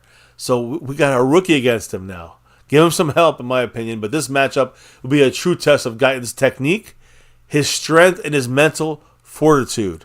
It's going to be the biggest test you can really have. Can he hold his own? Can he hold his ground against Garrett's onslaught? Will he be able to hold it long enough? Just not even perfectly, but hold it long enough to give Dak Prescott the time he needs to make plays? Or will Myles Garrett's dominance force the Cowboys to have to adjust their offensive strategy? And it's going to really throw the Cowboys off completely. It'll throw us off a rhythm and everything. So the battle in the trenches, once again, whether it's, Micah and the rest of the defensive line and Zimmer's defense against the Browns' weaknesses on their offensive line, the same thing goes the other way. Will our rookies, yes, Cooper Beebe against Dalvin Tomlinson, but more importantly, will someone like Guyton be able to hold his ground against Myles Garrett in the trenches in this week 1 battle? That will maybe very well be determining who wins or loses this game. Hopefully he don't feel that much. It's going to be pressure for him. Hopefully Guyton don't feel too much crazy pressure. Every snap is a chance to prove he can belong. Rise to the challenge. 70-80% of the time, lock down Myles Garrett. That's a big win for him, and it means probably a big win for us. So those are my 3 big keys to victory in this game against the Browns. But I want to first talk about the man who has a key to dropping a $10 holla. That's in right. the house. Huge shout out to the man, John Luna. Big Dean, the place to be. Thank you so much. And you know what he had to say? Hit me. I found y'all's channel by accident. I enjoy watching and listening to y'all's reaction to last year's Dallas-Green Bay game. Y'all are authentic, and I can totally relate to y'all. Great content. Thank you, brother. Appreciate you. Thank you, John Luna. Always appreciate that. And, yes, if you appreciate that real content, can't wait for this Sunday where we will be live watching our Dallas Cowboys and giving you our real, honest, raw reaction as everything kind of trickles onto our screen and makes its way to us. Thank you again, guys, John Luna. Yeah, remember, the next stream we're going to have for this week, it's not tomorrow on Saturday. It's going to be Sunday game day. So, yeah, we're going to be here. Man, I appreciate your words, John. We do keep it. We care. Even when we're frustrated about the team and maybe the lack of moves or whatever, or the lack of news, we still care a lot. We love this team, obviously, and, we follow every second of it. So we're going to be right there with you guys, win, lose, or draw, good, bad, or ugly. Here in MCF, we rep that star for everything. That's right. Big shout outs to you, bro, and thank you for your thoughts and your nice words there, brother. Appreciate you. Let me get them up on the board as you hit a couple comments, and then we get that phone number out to our guy here. Yes, Seabass. Mr. Seabass. Go ahead and prepare yourself over there. Let us know if you need me to resend you the number. Should be the same one as always. So, but kind of rolling back here a little bit. And, of course, thank you, John Luna. Again, we do always try to keep it real when it comes to our Cowboys. Even if it's not necessarily what we would want to hear either. As Modius said, we need to win this opener. To hell with what happened in the past. Agree. Break that little streak there. We could beat somebody other than the Giants to open the season. Yeah, I think this is going to be bigger than, just a regular football game. We have too many people on this team with potential futures on the line for us to just dismiss it as, like, a preseason game level of care, Yeah.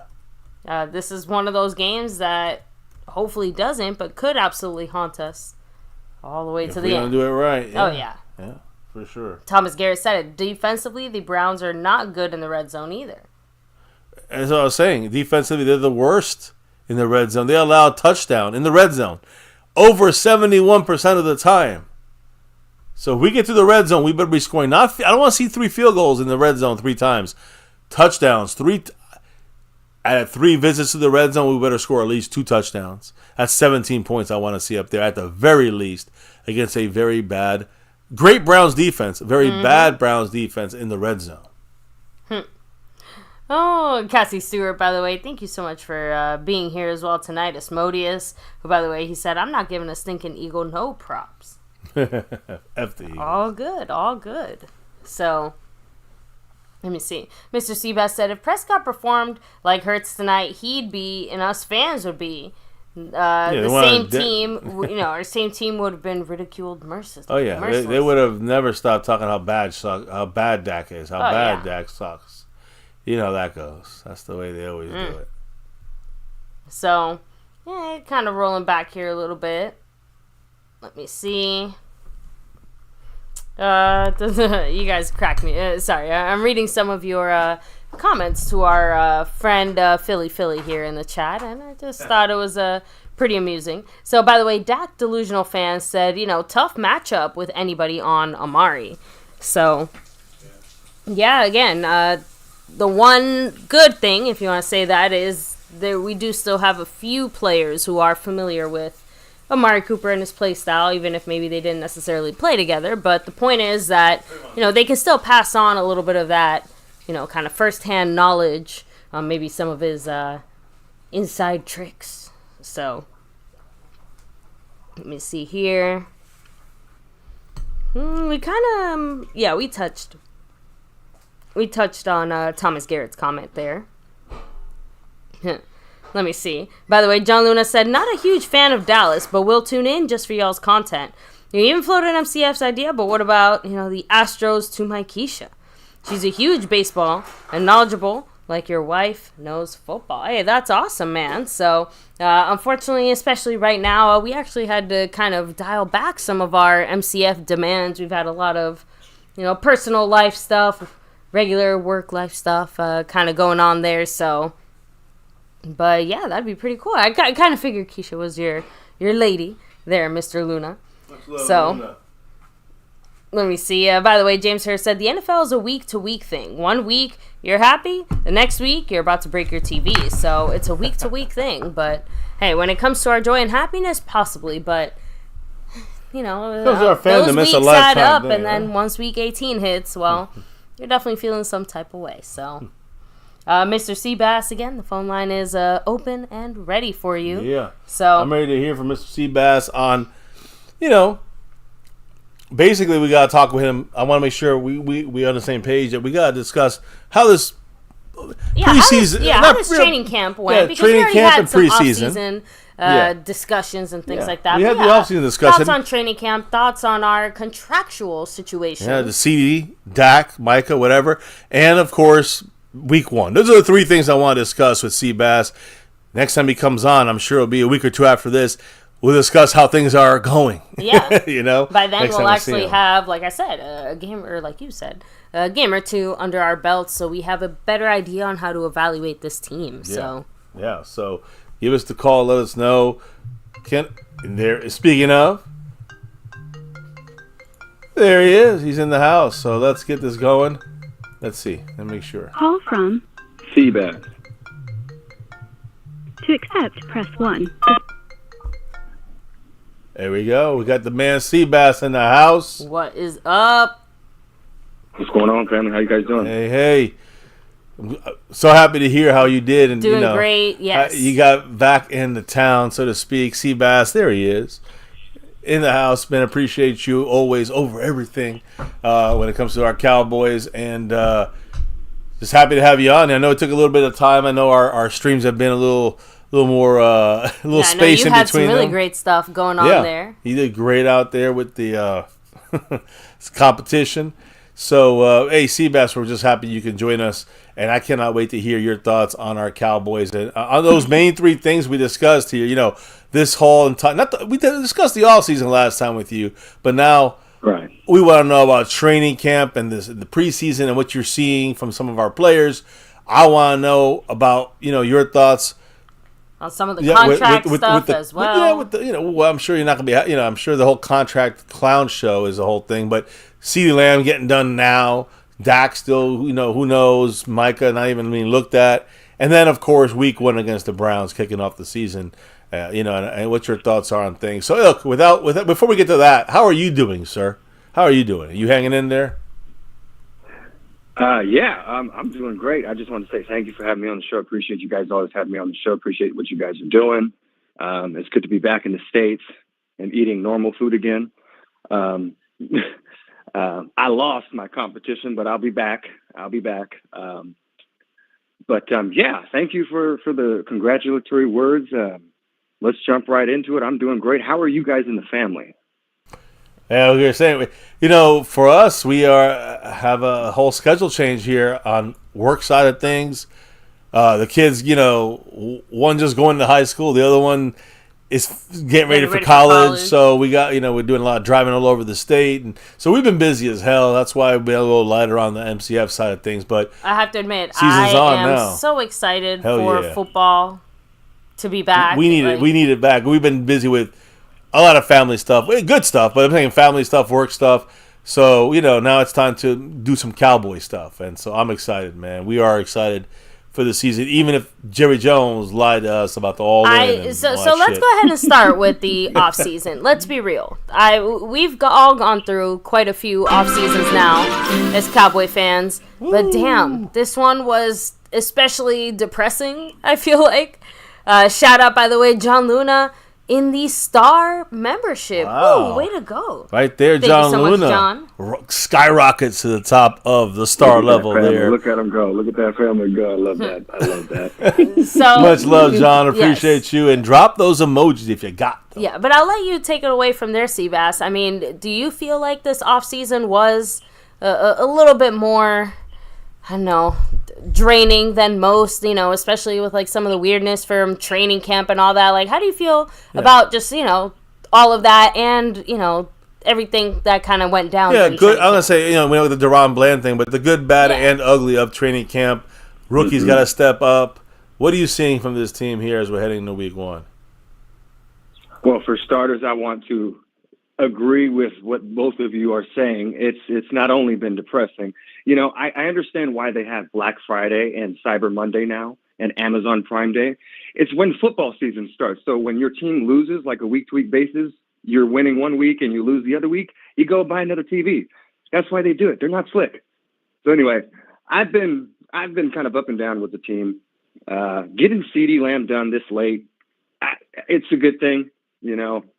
I was knocking on wood that it got done anyway. But I don't know why they waited so long. I still don't understand that. And we have that to look forward to with Dak now. And that's going to happen with Micah next year because he's not due until next year. Yeah, we definitely did. And furthermore than that, losing, man, we've had some real big losses. I think the last time we left off, I think it was just after training camp had started, or maybe a little bit before that. But we lost Sam Williams, we lost Deron Bland, we didn't re-sign Gilmore. Now he's a Viking, and then you have Carson. I'm not going to put too much flowers on Carson, even though I think the kid's very promising. His ceiling is as high as the clouds, so I think that kid's going to do some work. But I'm not going to put all my chips on a rookie. He's got to have that experience. And so that was a huge loss to the team.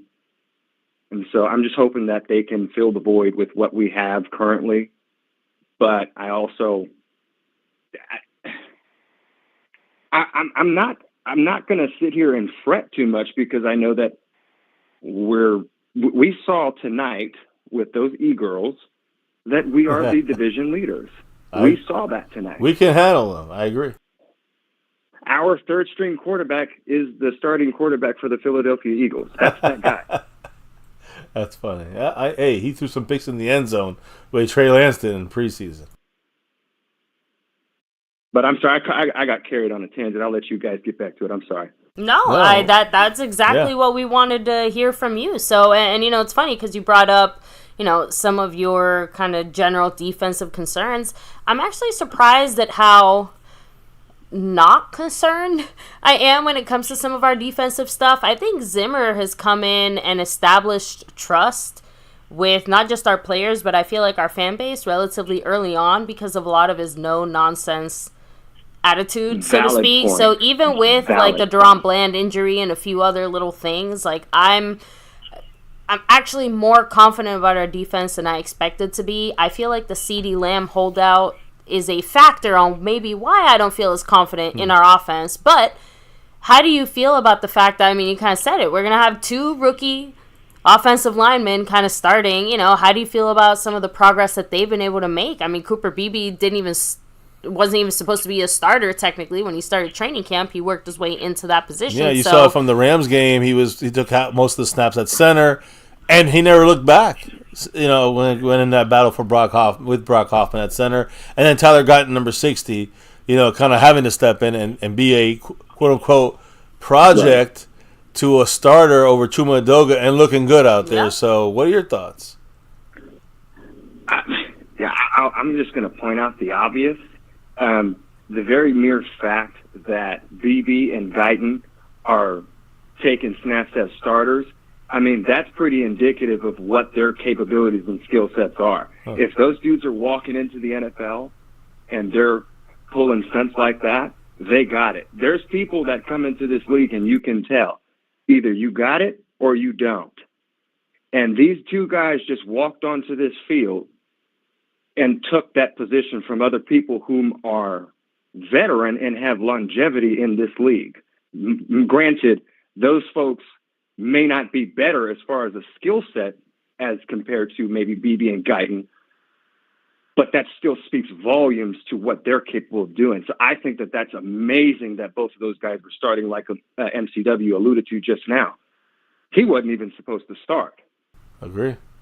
Yeah, I mean, I'm watching this video here of all his snaps from center against the Rams for Cooper Beebe.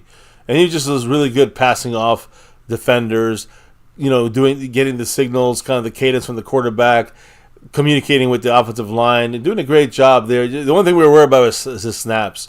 And he's done a great job with the snaps. So as long as that, I mean, I think the Cowboys have seen enough to say this guy is going to be a solid center for us here going forward. And Tyler Guyton, just more to me, it's not even his. He's been just showing up.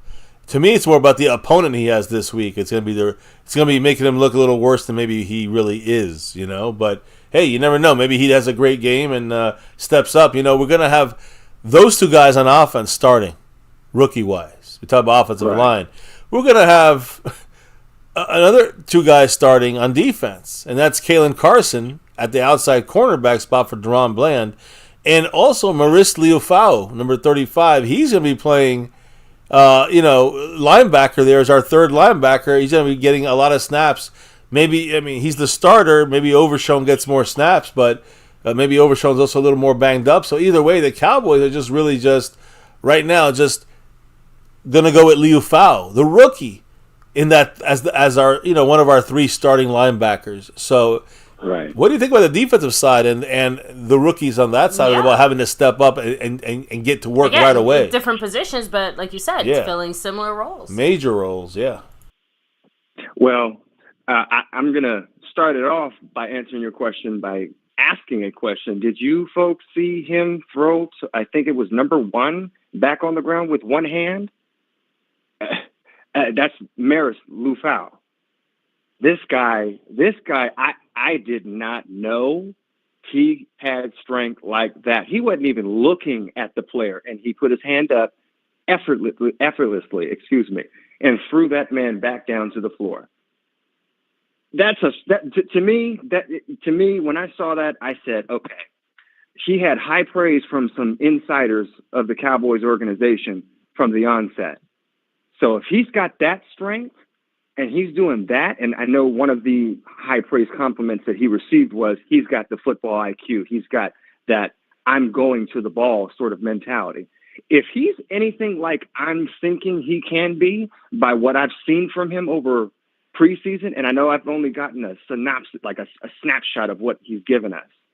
But if he's anything like what I can presume, I think that this dude could, remind some folks of the Head and Shoulders guy. I was just about to say that name. I was waiting for you because I think he reminds me of a linebacker form of Palomalu. Palomalu was a safety, but he reminds me of has that same kind of nose for the ball as Palomalu with the hair out there as well. Nah.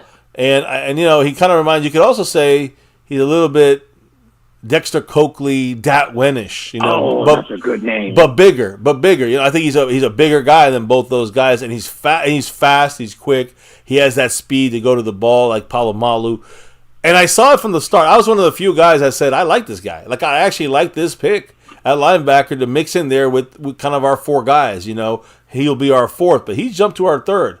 And I'm excited to see how the Cowboys use him in the Zimmer's defense, I remember you saying that. I remember when they first got picked at MCF, you were saying you liked this pick, and I was kind of like apprehensive. I was like, man, I don't know. I'm kind of not feeling that. That was a random pick, so forth and so on. But, man, I like to be wrong in that sort of scenario. Same here. And, again, I'm not saying that and you can't really tell in these guys that they actually show up and play, right? It could all be busts. But Leufau just, I'm glad he turned out to be kind of what we saw on those, on what he was showing on tape, so that nose for the ball. And, Kalen Carson, I know he's called the seatbelt because he's always on you and he's strapped in. But my point is that, I think he's now taking number 21, got a little Deion Sanders flavor, had a great training camp.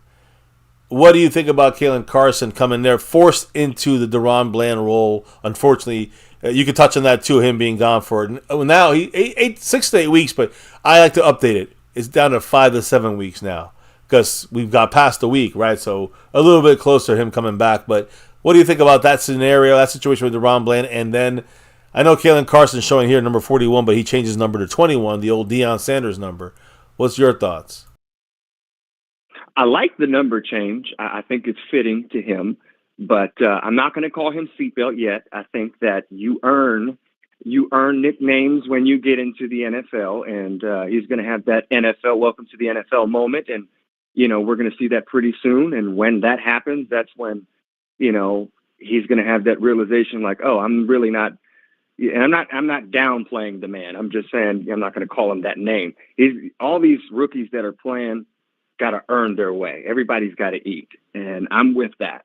I like the number change. I like the attitude. I like the confidence. I like the doggedness. But when you get out there come regular season, can you produce and do exactly what your assignment is?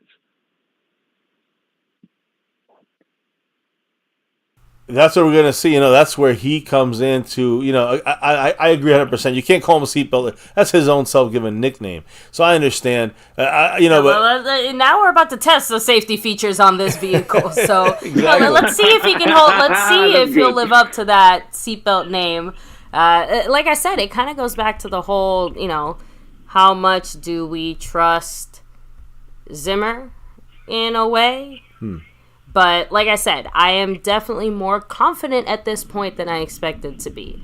So I'm trying to let that confidence not shadow any of my thoughts. But like you said, it's definitely leaning in a positive way. And a few of these matchups actually do go in our favor when it comes to this. So I don't know. To me, I think it works out very, very well. I mean, I think, again, he has to show it. I think Carson has to show it.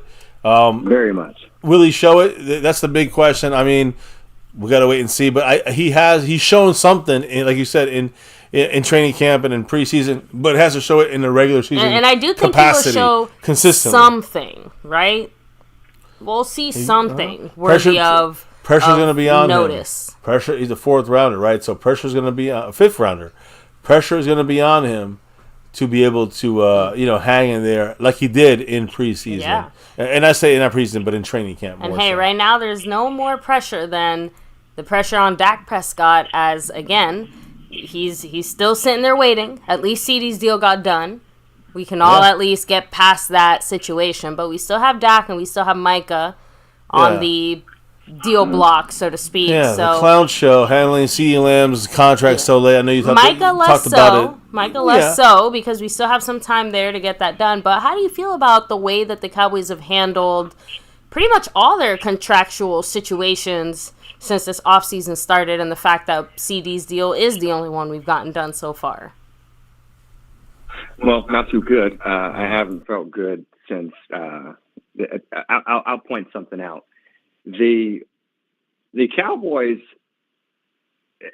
MCF, you alluded to this in so many of your both prior episodes where you said that they didn't hassle specific other players when it came to contract agreements. They were just signed.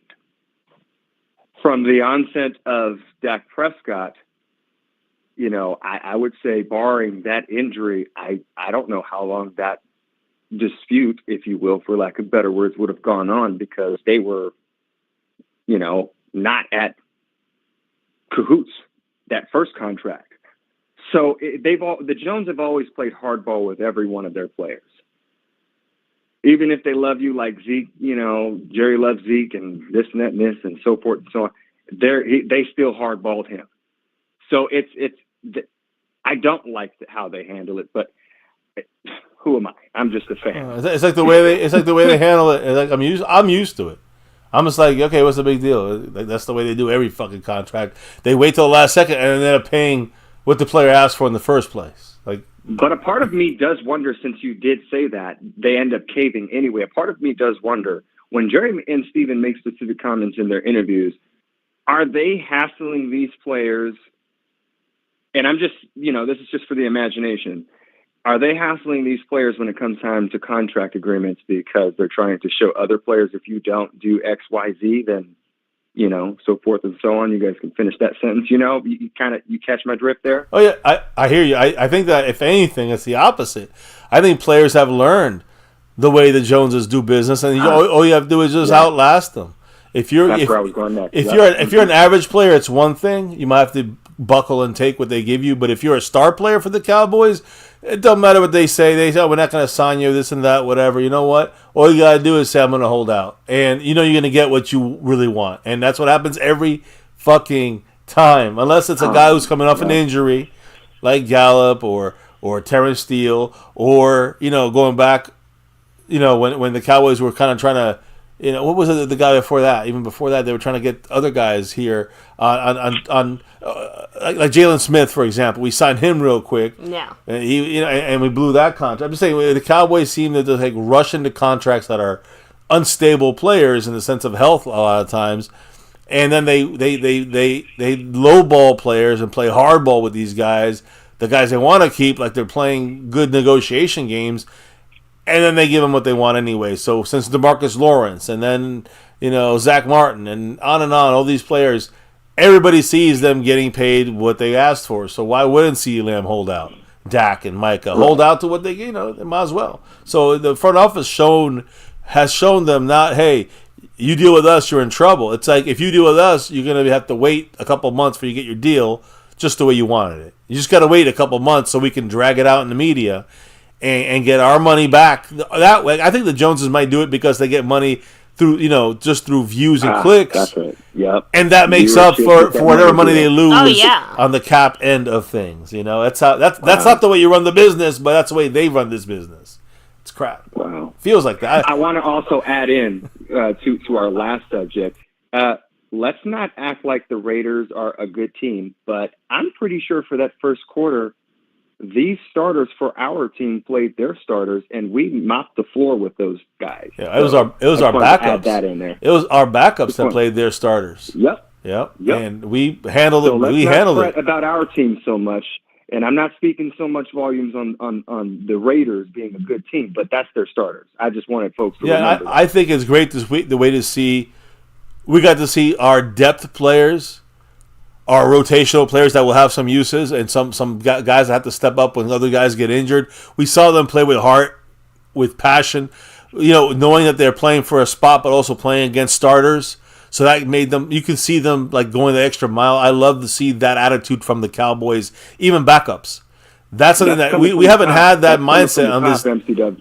MCF, that's coming from the top. That's coming from the top. That is Zeke back in that locker room, reuniting, igniting that fire underneath Dak. That's those old heads, the veterans coming from the top, just joining the team. That's them coming down like, hey, we're not going to be like the rest of these teams. You come here, you're a part of the family, but when you're a part of this family, you put up, you produce. You don't just eat at the table. I hope that's what it is. The only thing I see is I think that these younger guys are they want to show, hey, look, not just because Zeke and Dak and they're leading. I agree with you on that, but also it's like they know they're playing against starters. Even more of a reason why they showed up. They kind of got pumped up to play starters, and they show what they can do against starters. Like even if it's the Raiders, that shows us that we got a good mind. I think a good team as far as the mental kind of put together here or wherewithal to be able to say, look, we can, we know we can do it if we put all our effort into it. And I think that the backups showed that against the starters of the Raiders. It shows the entire team you can do this, So it's kind of like what you said. Imagine if the backups can do this. What can the starters do, right? So I'm sorry I spoke over you. I'm so Oh sorry. no! I was going to say it's kind of like what you said. If the backups can do this, how much confidence does that give the starters? Exactly. So and mind you, that's just Derek Carr. But I'm not even Derek Carr. That was O'Connell. That was O'Connell and Minshew. It was not even Carr. Oh, you're right. Yeah, Carr's with the Saints right now. We get Derek Carr week 2. It's going to be very, very easy game. I believe. We'll see. I want to take it week 1. Let's get the Browns first, Deshaun Watson. And what's your thoughts? I guess we talked about the contracts. We talked about the preseason and the training camp stuff. And I still want to get some of your thoughts in general overall. But before we get those thoughts from you there, what do you feel about this game upcoming? It's here. We're here. We're week 1. It's time, baby. I'm excited. You excited? And what are you looking for from this game? What are your pros, cons? I gave you some of the matchups I'm going to be watching. I gave you some of the keys to victory. What do you think? Where do you fall into those thoughts on those topics on this game against the Browns in week 1?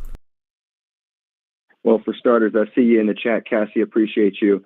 I think we all needed football. This is why we need football. America needs football. There's a lot going on in the world right now. I hope everyone's staying safe. Everyone's staying happy. Everyone's pushing through.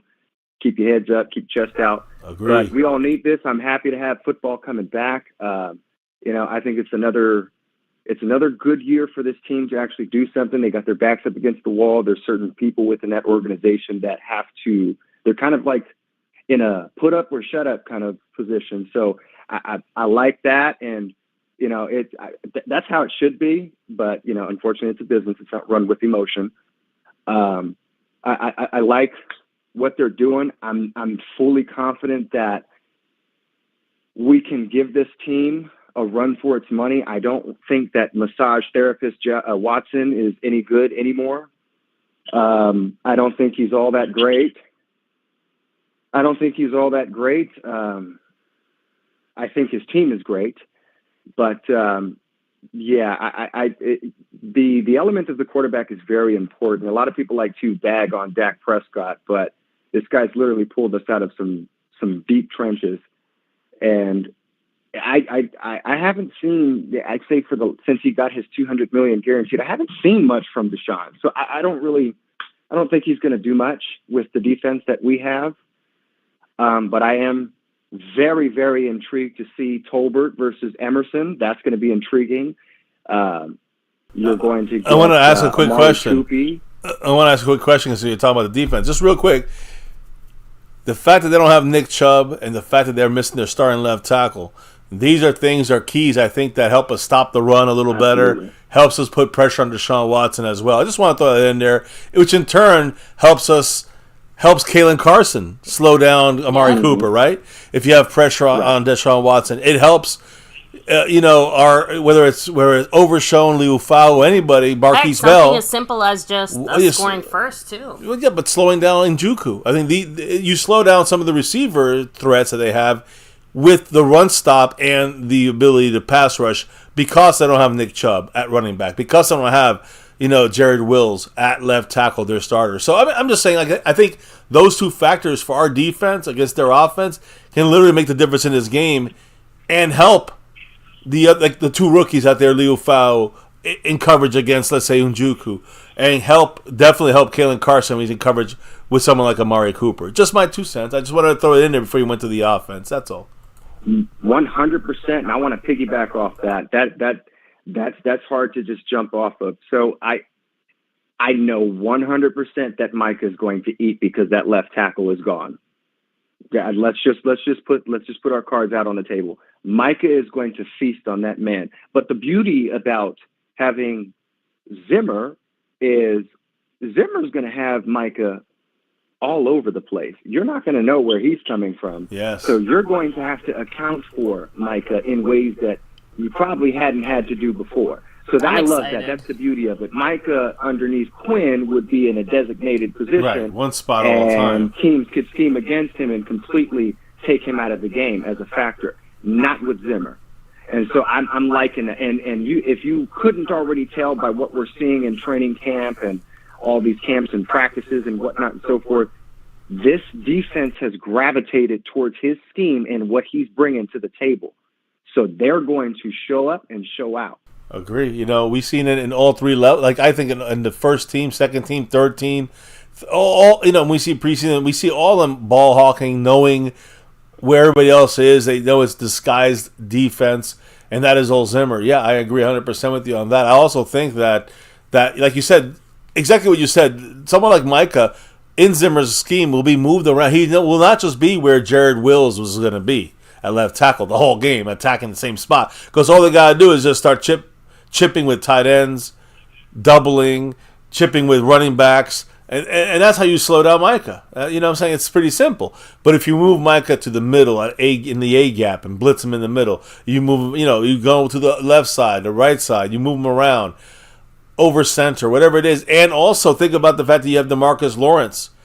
He's going to be going at the spot where Micah's, if Micah's not coming at the left tackle, well, DeMarcus Lawrence is, So it's a lot of folks like to give DeMarcus Lawrence crap, but he's nothing to sneeze at either. No, I agree. He's nothing to sneeze at. And my point is that if you move Micah around, it's going to make DeMarcus Lawrence better.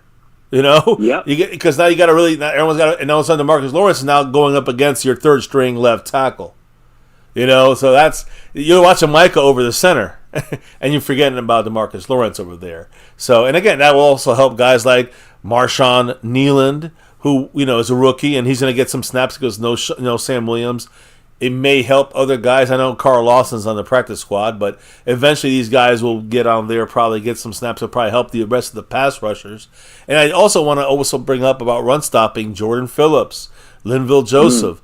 These guys, I know we haven't even seen them really. Yeah. These guys are going to be the depth behind Mozzie and Osa to help kind of the rotation in there to stop the fucking run. So I can't wait to talk about there's still a lot we haven't seen yet from this defense that we still have. We just loaded in here on the actual starting squad, on the actual, even like I said, Carl Lawson on the practice squad, and then I know we skipped to the offense a little bit here quickly, but Dalvin Cook. I mean, we barely talked about him, but Dalvin Cook to add to the running backs. Again, not a very explosive running back like Zeke last year, but better offensive scheme, better offensive talent, better offensive line. Dalvin Cook's going to be better this year, I think, than last year. If I may. All you, I'm sorry. Touch on that. I want to touch on that for the fan base that like to call them fans, but I will speak to you directly when you deny giving honor to a Cowboy. You specific fans, I'm speaking directly to you if you can hear me. You're called a casual for a reason. Dalvin Cook is not washed. This man did not get any action in New York. This man prior to that was a damn good ball player up in Minnesota. So he hasn't had the offensive line quite like Dallas, okay? And Dallas is known traditionally to have that wall, that front, and we're kind of getting back to that. We got to see what these guys got, but we're getting back to that. Dalvin Cook, when it's good and it's nice, he ain't nothing to sneeze at either. And then going back to what you were talking about earlier, those three guys, Lawson, Phillips, Linval, Joseph, Linval and Phillips, those dudes are refrigerators with mouths. Those are some big dudes. Those are some big boys, and I hope they actually make it to the starting field and plug those gaps. Lawson, I know he's on the practice squad, but I really do think that they're going to bump him up. And if you have those guys all on the field at the same time, yeah, I'm just going to have a moment of pause, give the moment of silence, because I don't really see anybody getting through that. I think it's also like the rotation of guys, the combinations of guys you can use on the interior and on the outside and mix and match. You can move Micah to linebacker and blitz him from the inside. There's so many things you can do with the Cowboys. Now that we have some depth inside with 4 good, solid guys now, 2 veterans and 2 hopefully up and coming. When I say Osa and Mozzie, I'm just saying this is going to help. the Cowboy defense run stop specifically, and maybe pushing the pocket back in pass rush situations. But I'm not looking for them to get sacks necessarily inside. I'm looking for stopping the fucking run and stopping those gaps, holding those gaps and holding those double teams so the linebackers can do the business that needs to be done and stop the run. So.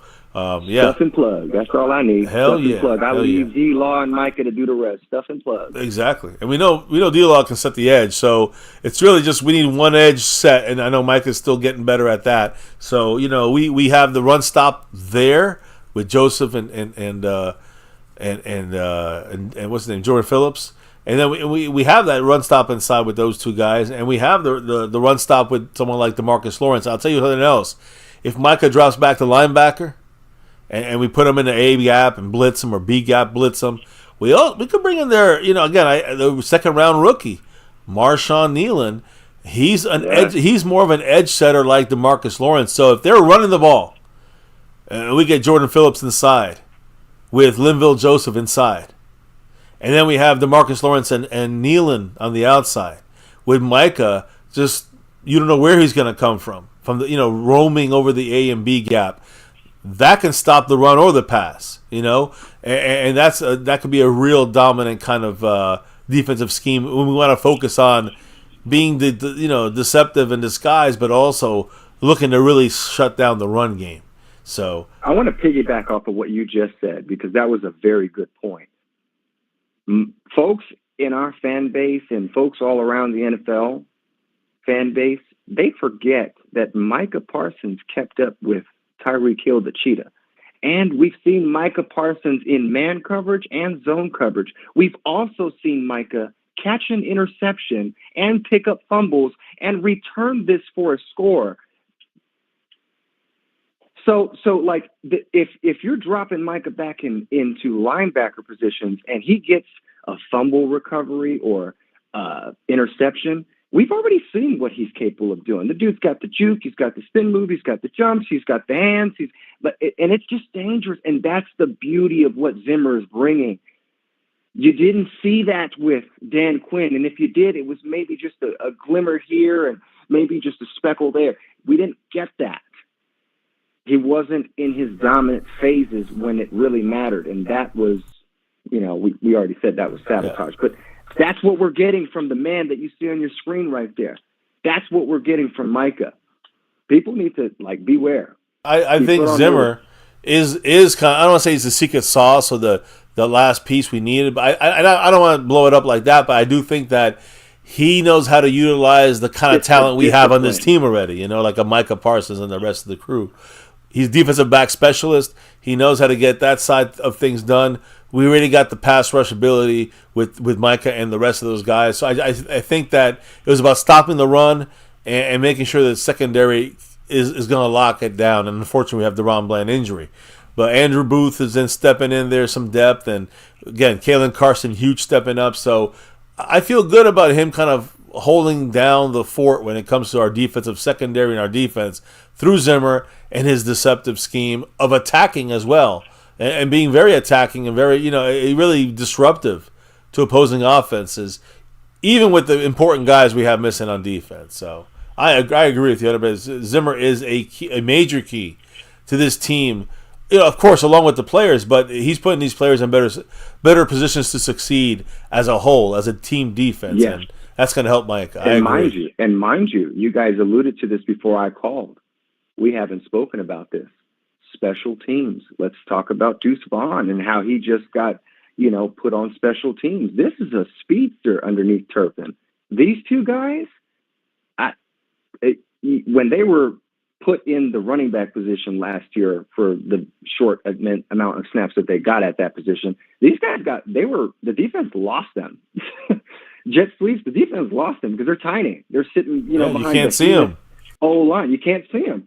So now that these guys are on special team return kicks for punts and kicks, oh my Lord. And the new policy that the new rules for the return, it's a done deal. You can forget about it. You guys, if you remember, I think it was like 2 years ago, Turpin in the preseason had 2 return kicks. He almost had 3. I think same game he had 2 returns. Yeah, so let's into, regular season football now. Well, I think with the new kickoffs, you're going to see. People are like disappointed it's not happening now. I have to admit, generally speaking, even weirder. So I think one of those weird changes we got to deal with. I think we will see. Yeah, safety is big, but I think we'll see as soon as the first or second or third touchdown taken back, on these kickoffs happen. We'll say, okay, already it's better than last year. I mean, at least we get last year we're just going out of bounds 90% of the time in the back of the end zone. That was the most boring shit on earth. So at least they're keeping it safer, and there's a chance for something to happen. I just think we haven't had. I think people are being really kind of quiet on how they want to do, kickoffs. In preseason, they were trying little things here and there. I think we're going to see a whole different change in the regular season, and it's going to become more of an art form than it is, just a kind of blind luck, kind of pooch it and hope it lands in bounds on the one, So I'm looking forward to see how it evolves this year and beyond. I'm assuming it's going to stay around. But special teams with Turpin, Deuce Vaughn, Rico Dowdle, we got a lot of firepower on the return game, punt and kickoff returns. Oh, yes, I forgot Rico. I want to ask you both, MCW, MCF, how excited are you about the very prospect that Turpin can get at least 15 yards before the opposing team can start moving? I mean, shit. That'd be the cherry on top of my Sunday. I mean, you're going to see that happen every time.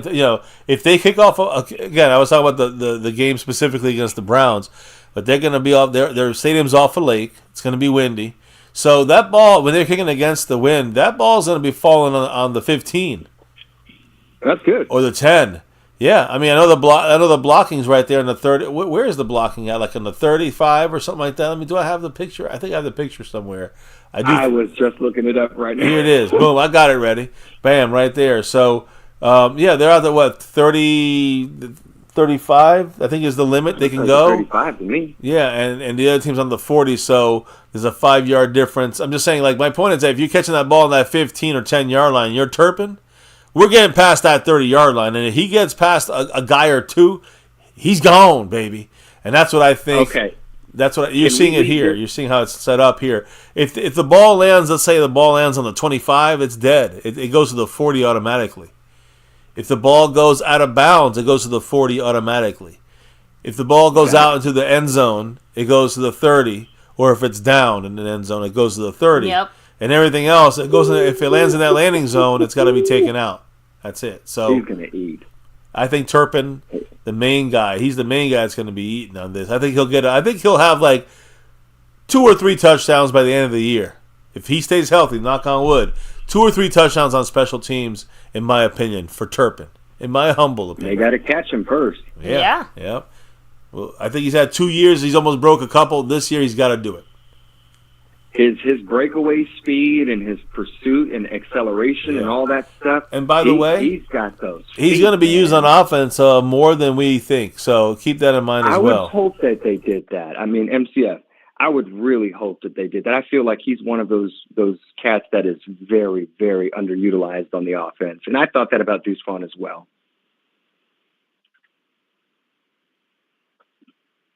Unfortunately, Deuce Vaughn has been, kind of lost in the sauce as the season went on. It almost felt like we didn't know how to use him. But I think the Cowboys this year have more of a plan with guys like him and Lipke on what they want to do with those kind of specialized players, and Turpin specifically as well. So, anyways, so this game against the Browns. Let's wrap it up with this Browns game. Yeah, I mean, I know we always do it, but what's your score prediction then? Yeah, I mean, and I also want to know just your general thoughts about this game. But the thoughts about this game. We shared a lot of them when it came to True. lot of the specific matchups and things like that. So your thoughts about the game, final thoughts about the game, and what you expect to see, good, bad, ugly, and score prediction. Maybe some kind of what is that when we used to do the bold prediction or something like that. But floor is yours on this game tomorrow. I'm expecting to see some improvement. Not some. Some is nothing. You know, the greatest detriment to progress is lack of trying. So I want to see vast improvements to the run defense, and I would love to see vast improvements to the run game. Granted, that offensive line is on its P's and Q's. That's my expectation on what I'm hoping to see. As far as the scores prediction, that goes back to what I was saying earlier with Deshaun Watson. I think that your quarterback is a huge factor in the differences that you make in these games. Your defense wins you games, but that quarterback and that offense needs to score you points, in those games. I don't think Deshaun Watson has what it takes to stand up to Dallas defense. So it's going to come down to their running game. And like we pointed out earlier in this discussion, you know, they're lacking their starting running back. They also have some good running backs, but those guys aren't Nick Chubb. And, you know, they've got that left tackle that's out. So Micah's going to feast. So score prediction, I'm thinking Dallas comes out on top of this 27-10. Wow. Nice. That's a handling of the Browns. Interesting, because I know this Browns team they're all around supposed to be pretty good. They are missing some important pieces when it comes. What's your? Since we're gonna do, we'll do ours. You know, we'll do these when we go live on Friday or Saturday when we do our preview.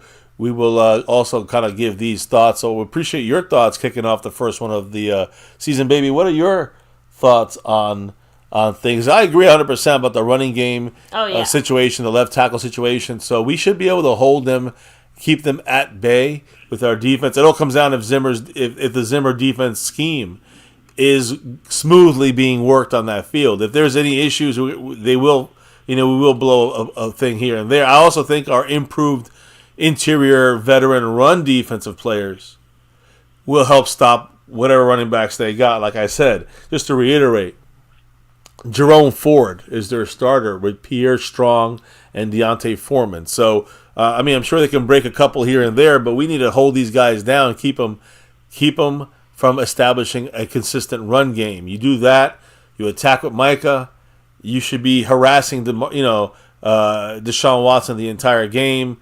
It makes it harder to throw it to Amari Cooper. It makes it harder to throw it to David Njoku, which are his major weapons. So that's how you slow down their offense. I agree 100% with what Seabass is saying. And, you know, our defense, on our defensive side, it just comes out Kalen Carson getting a little more help. Leo Fowle, seeing what he can do. You know, I think also Nealand getting some rotational pass rushing is going to be important to watch there for the rookies.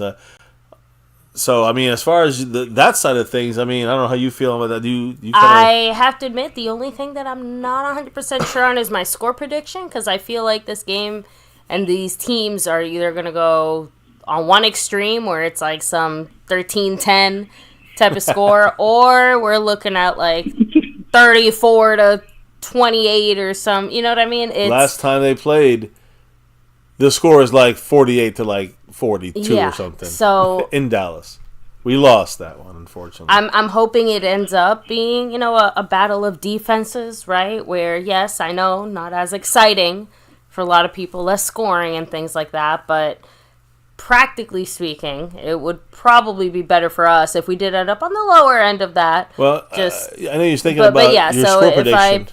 I know. Think about the score prediction. I'll tell you this. I'll say this because when I flip it around the other way, I talked about our defense versus their offense. I think our offense versus their they have a very good defense, but red zone is major. We get into the red zone, we got to score touchdowns against this defense. I think CeeDee Lamb, if he is worked in enough and acclimated enough, and I think he will be someone that can kill the Browns in the slot with Newsome. I think we can attack number 0. I think that I can't speak on the running game yet, but I hope that can be improved. I know Dak should do okay against this Browns defense, but this is a tough Browns defense overall.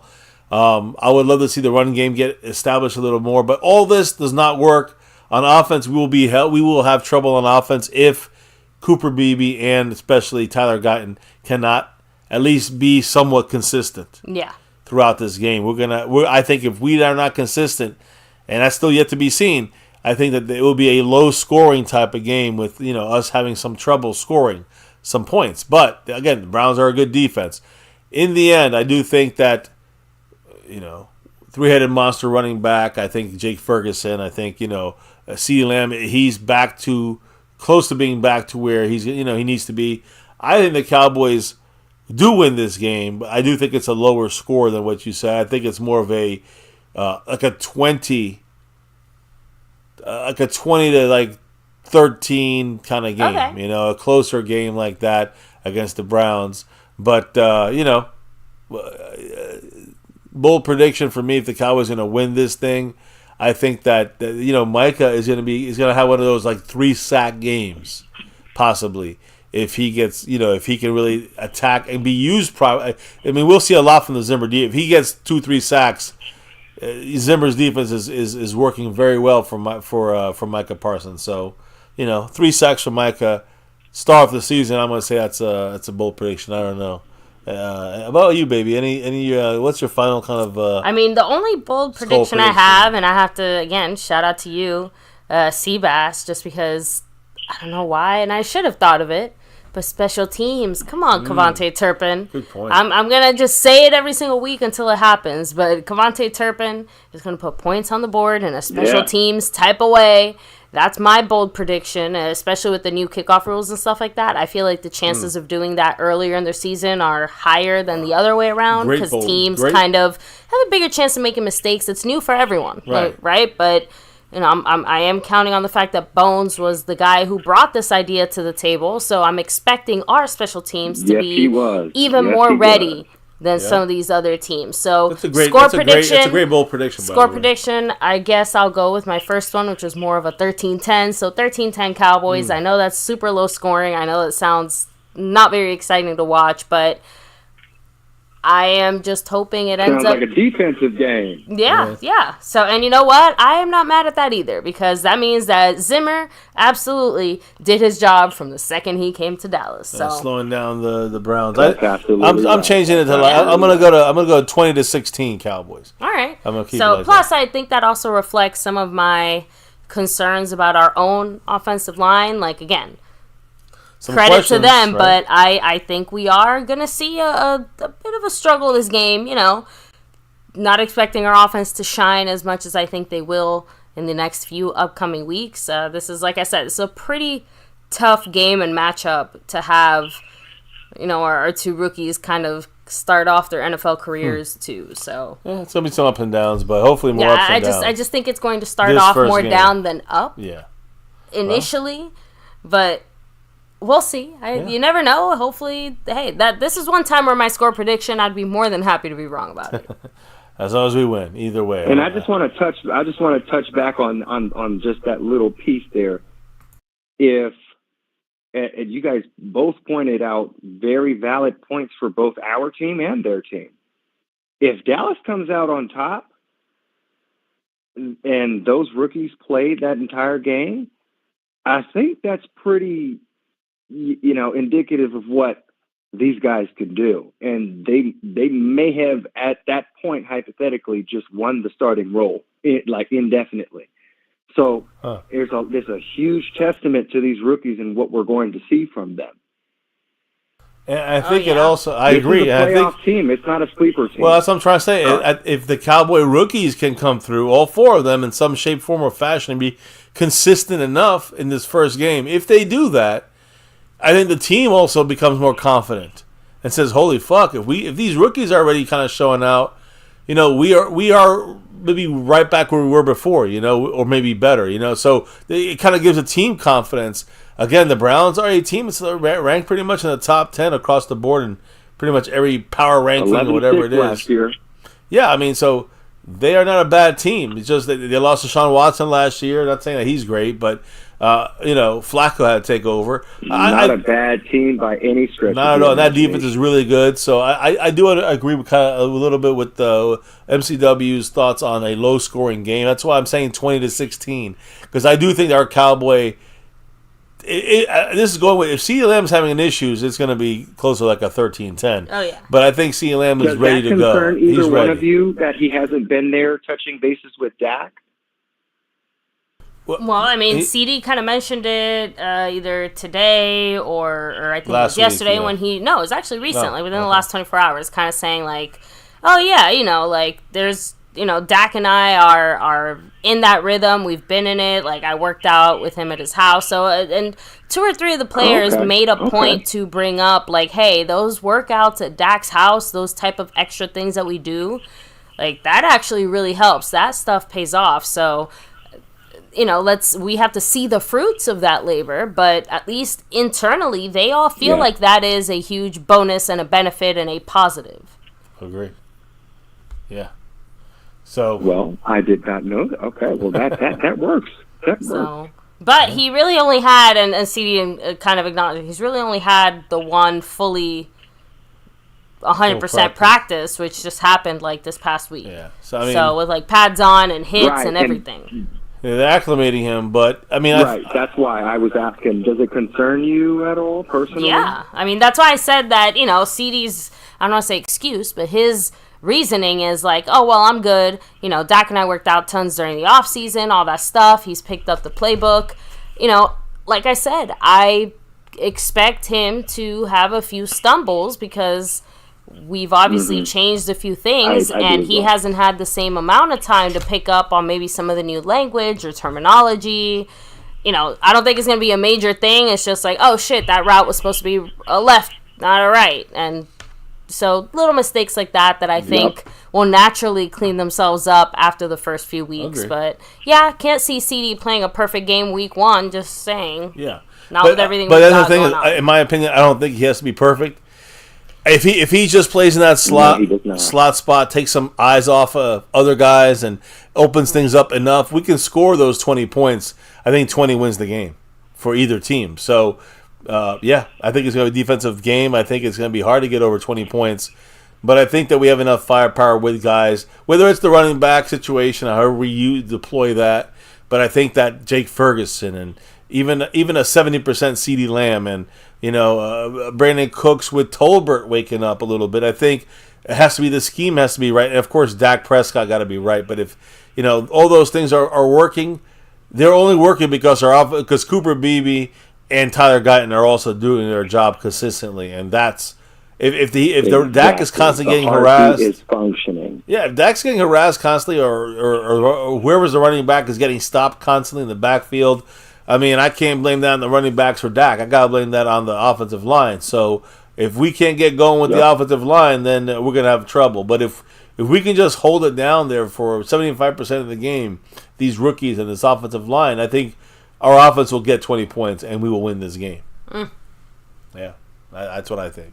So, hey, any last kind of comments, Seabass, before final thoughts? Anything? Yeah, because we're gonna have you on here again. We owe you another one. I know that, and I apologize. I know a lot of things in between the last couple of months, so we'll get you back on here in the next couple of weeks. We want to give it at least a couple of weeks, right, before you come back and kind of give another group of thoughts here. But and if you jump in the over everything again, there'll be another one in the future. So. Hopefully we can get you back here sooner than later to, kind of compile more of your thoughts as the season continues. You know what I mean? So what are your final thoughts here before we enter this 2024 Week 1, Game 1 of the regular season for our Dallas Cowboys? Well, I appreciate that. I accept no apologies because there are none needed, so none taken. It's a pleasure to always be on this show. I do this because I want to, not because I have to. And you guys don't do a good job. You do a great job. And, honored, brother, honored. Let's get you guys to 50,000 followers. Let's and go. Keep it going. As to your question, I'm leaning into this game with high hopes that we come out on top with a victory. Let's just come out on top with a victory, even if there's going to be minor mistakes, because that's to be expected. Let's just come out on top with a victory. That's what I'm leaning into. Yeah. The win is the number one priority. And again, if it was against, let's say we were playing the Arizona Cardinals, and again, we lost them last year. But if we were playing Arizona Cardinals, I'd be like, all right, I want to see us really handle this team. I'm just going to be honest. The Browns are a good team. So they are. If we stay with them, if we beat them, if we, if we look good against them, I mean that's a big something to say. Although it is week 1, and really we don't. Every team is going to go through metamorphosis throughout the season. Us and the Browns. So we're going to be different teams by the time we get to week 16 and 17 and 18. But what matters is getting that win. Exactly what Seabass said, what you said, baby. So yeah, get that win no matter how. I don't care if the score is 11-10. Get that win with that safety at the last play. I don't care. Whatever it takes. So, anyways, Seabass, brother, I appreciate you. If you don't have any other last words, man, we'll be live again on Sunday for the kickoff for the season, and I hope you're with us in the chat. Thank you so much for taking time out of your day, your night, to come on here and chat it up with us. Yeah. I can't wait to have you on, hopefully after our next victory. And hear what you had to say about our Cowboys now that we have a game or two under our belts by then. Yeah, I love your breakdowns and your thoughts, everything. It opens up a great discussion and discourse on our Dallas Cowboys, bro. Cannot do this without you and your support, your thoughts on things, and the great discussion you bring when you're up on the panel with us.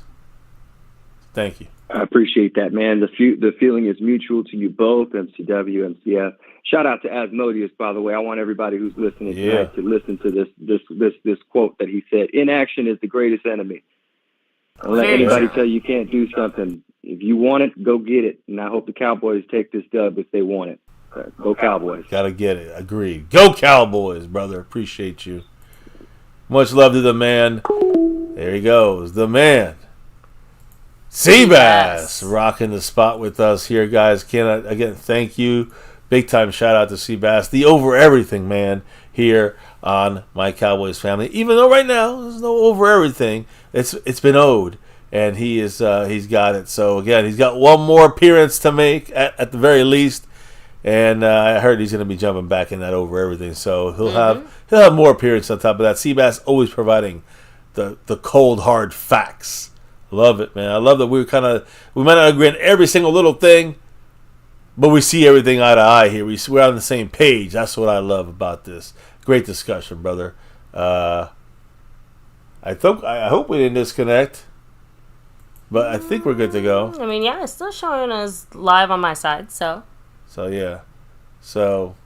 But with that said, guys, again, Seabass. Huge shout out to Mr. Seabass. Huge shout out to everybody here chilling, hanging with us, but especially a shout out to the people making MCF happen here. Yeah. Like the man Jetly44, who's representing as our current sponsor of the week, the current gifted membership king, and also the Cash App King. You see him up there. He had 2. That's all he needed, right? Yep. That's why he got it.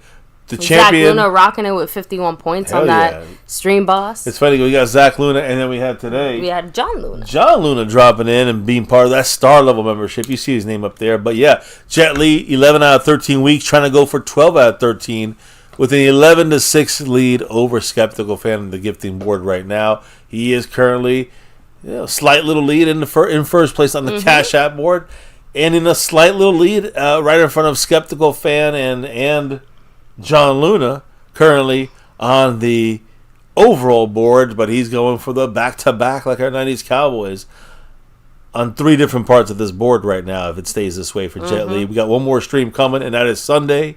Game day live stream kicking off the 2024 season, week 1. Our Dallas Cowboys against the Cleveland Browns.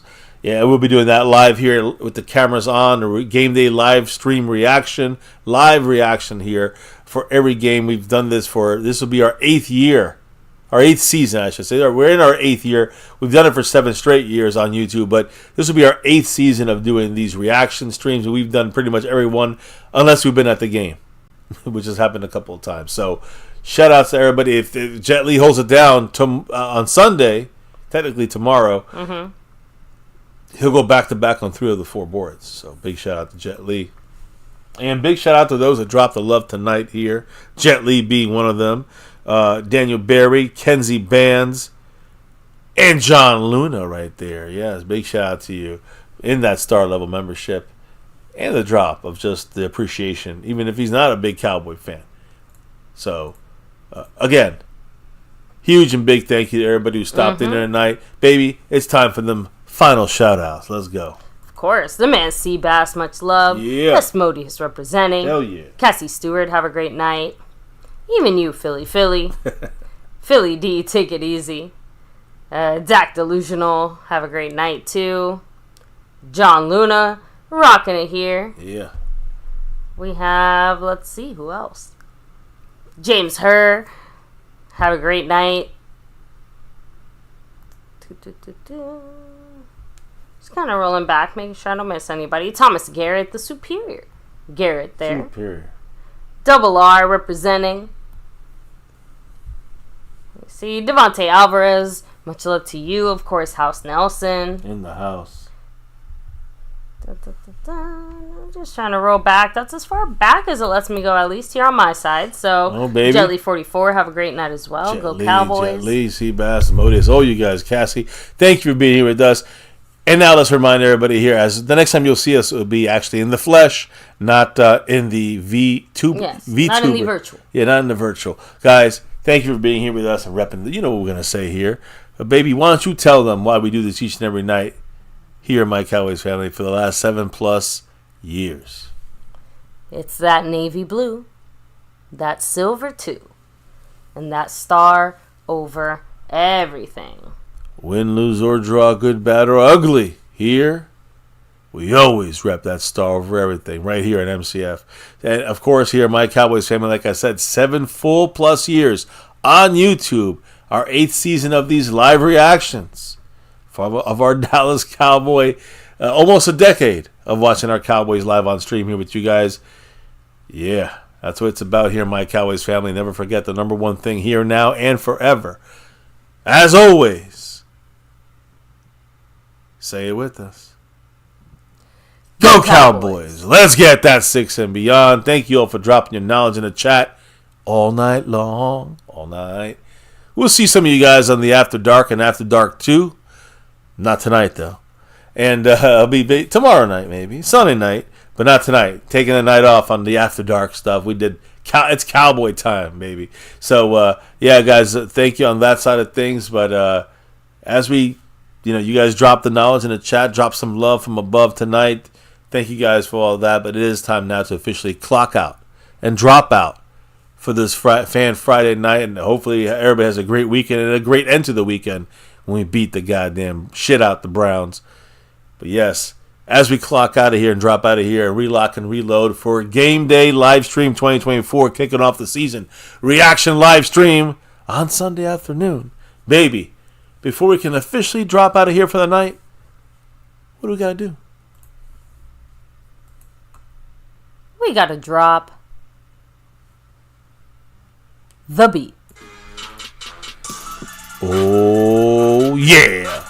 That beat's been dropped, and it is a wrap here at My Cowboys Family. Thank you all again.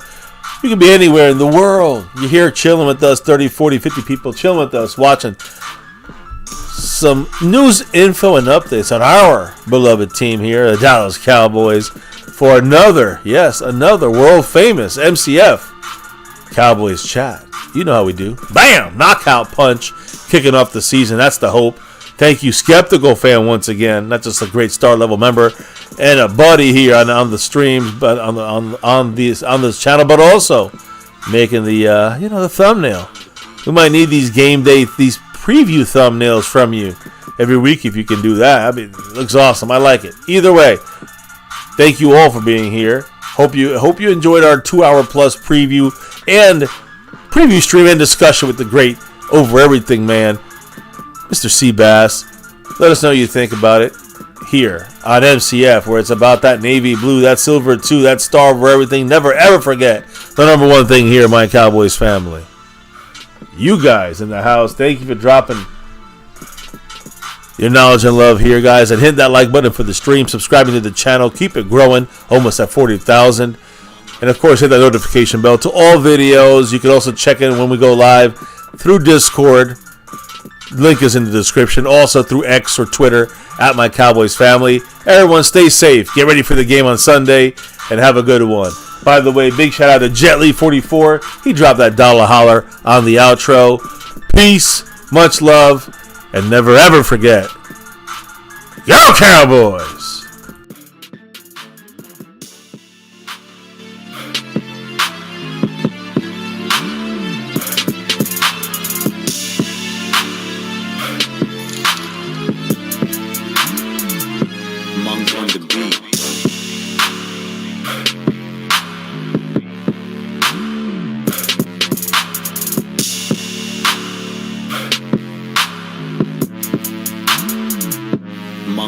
beat.